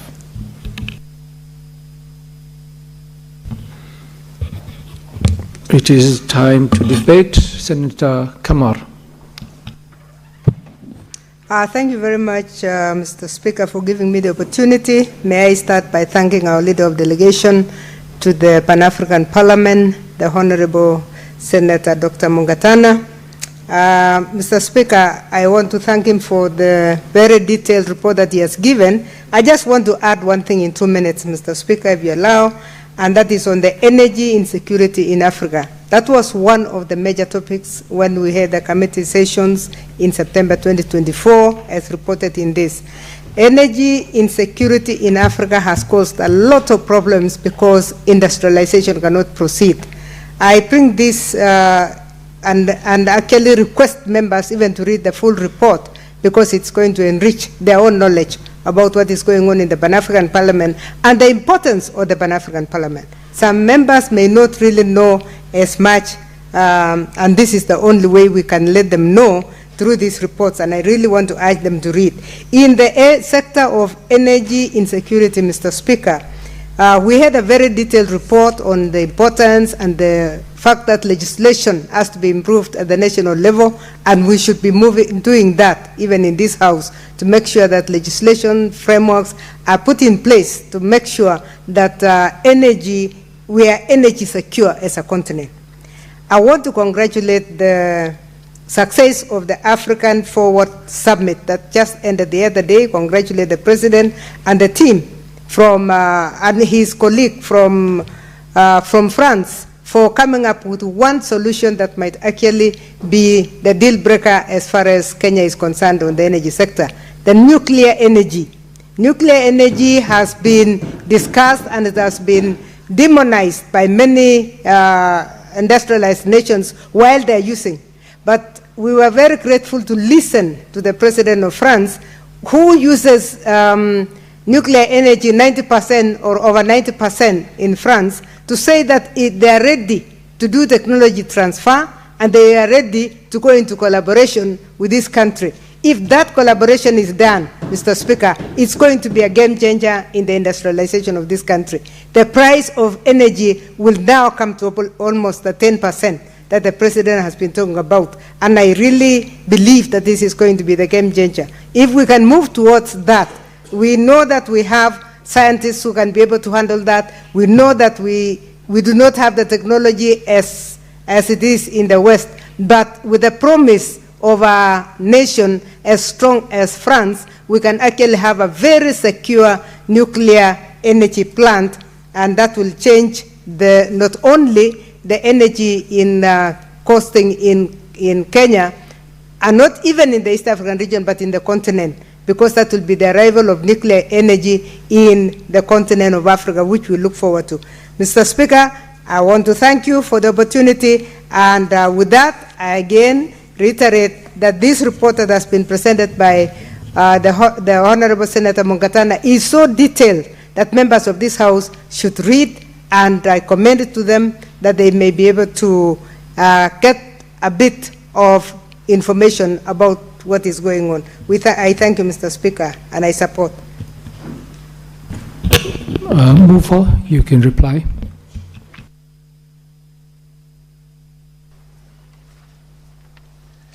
Thank you, Mr. Speaker. Mr. Speaker, I would want to thank my seconder, the Honorable Chair Gay, Senator Fonandi, and also want to thank the Honorable Professor Margaret Kamar, with whom we serve in the Pan-African Parliament. May I state, Mr. Speaker, that she is one of the most highly regarded members. In fact, she was elected to serve in the Committee of Health for Pan-African Parliament as chair. And Mr. Speaker, we celebrate her. And thank you so much, Professor, for your remarks. Mr. Speaker, as I reply in just 1 minute, I want to pick it up from where the Honorable Cherargei spoke about the African Forward Summit. Mr. Speaker, I have had the privilege of serving as an assistant minister in the Ministry of Foreign Affairs many years ago.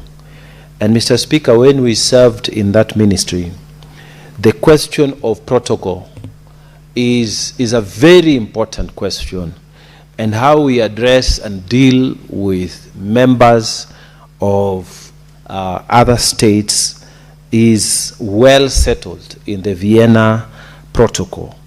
in the Vienna Convention. And Mr. Speaker, we have high regard for all member states who are, signatories to the convention. And so, Mr. Speaker, there is also a way in which protocol advises us in how to deal when people from other states are within our nation. So, for example, if a minister is here, if a deputy president is here, if a president is here on a state visit or an official visit, Mr. Speaker, there is a way in which we handle them, and there is a way in which the country behaves. This is similar to when we have, a state of emergency where maybe the country is going to war. At the time when such an emergency happens, God forbid, but we all rally behind the leadership of the president.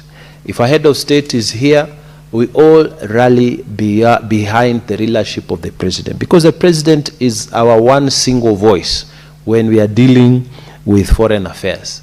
And what he says represents what represents all of us. Therefore, number one, the Honorable Stephen Kalonzo Musyoka, who is a long-serving member in this parliament, was a long-serving member, and also a long-serving foreign affairs minister. When he spoke against this Africa Forward Summit, saying that it is just coming because it was not possible to host it in West Africa, I think those were unfortunate remarks.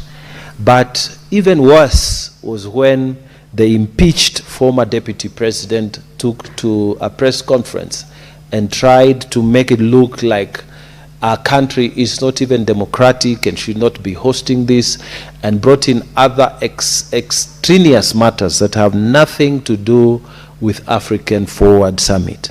Mr. Speaker, I beg colleagues who are in this space of politics that even if we have political disagreements, which we are going to have, this is how we operate in this democracy, we do not have to wash our dirty linen before other heads of state. This Senate would want to plead with all leaders to please try and hold yourself when we have visitors. It is in the African custom. It is something we practice at home. You do not wait for your father-in-law or your sisters or your brothers or cousins or even other visitors to come to your house and start saying the problems you are having with your wife or your children or your immediate members of the family within your home state. So, Mr. Speaker, it was unfortunate to see the impeached former deputy president speaking.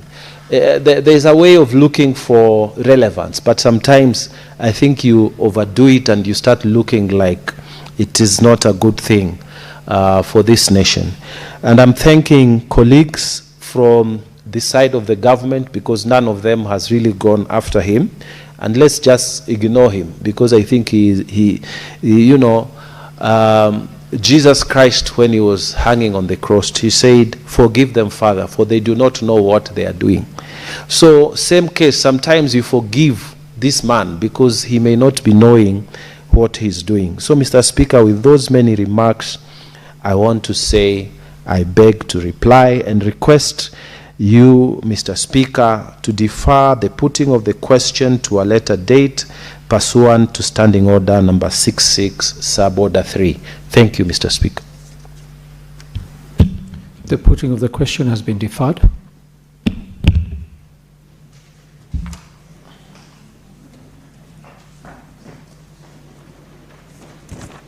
Honourable Senators, it is now 1:11, and having concluded the business for which I extended the hours of sitting, pursuant to Standing Order 34-2A, the Senate stands adjourned until later today, Wednesday, 13th May 2026 at 2:30 p.m.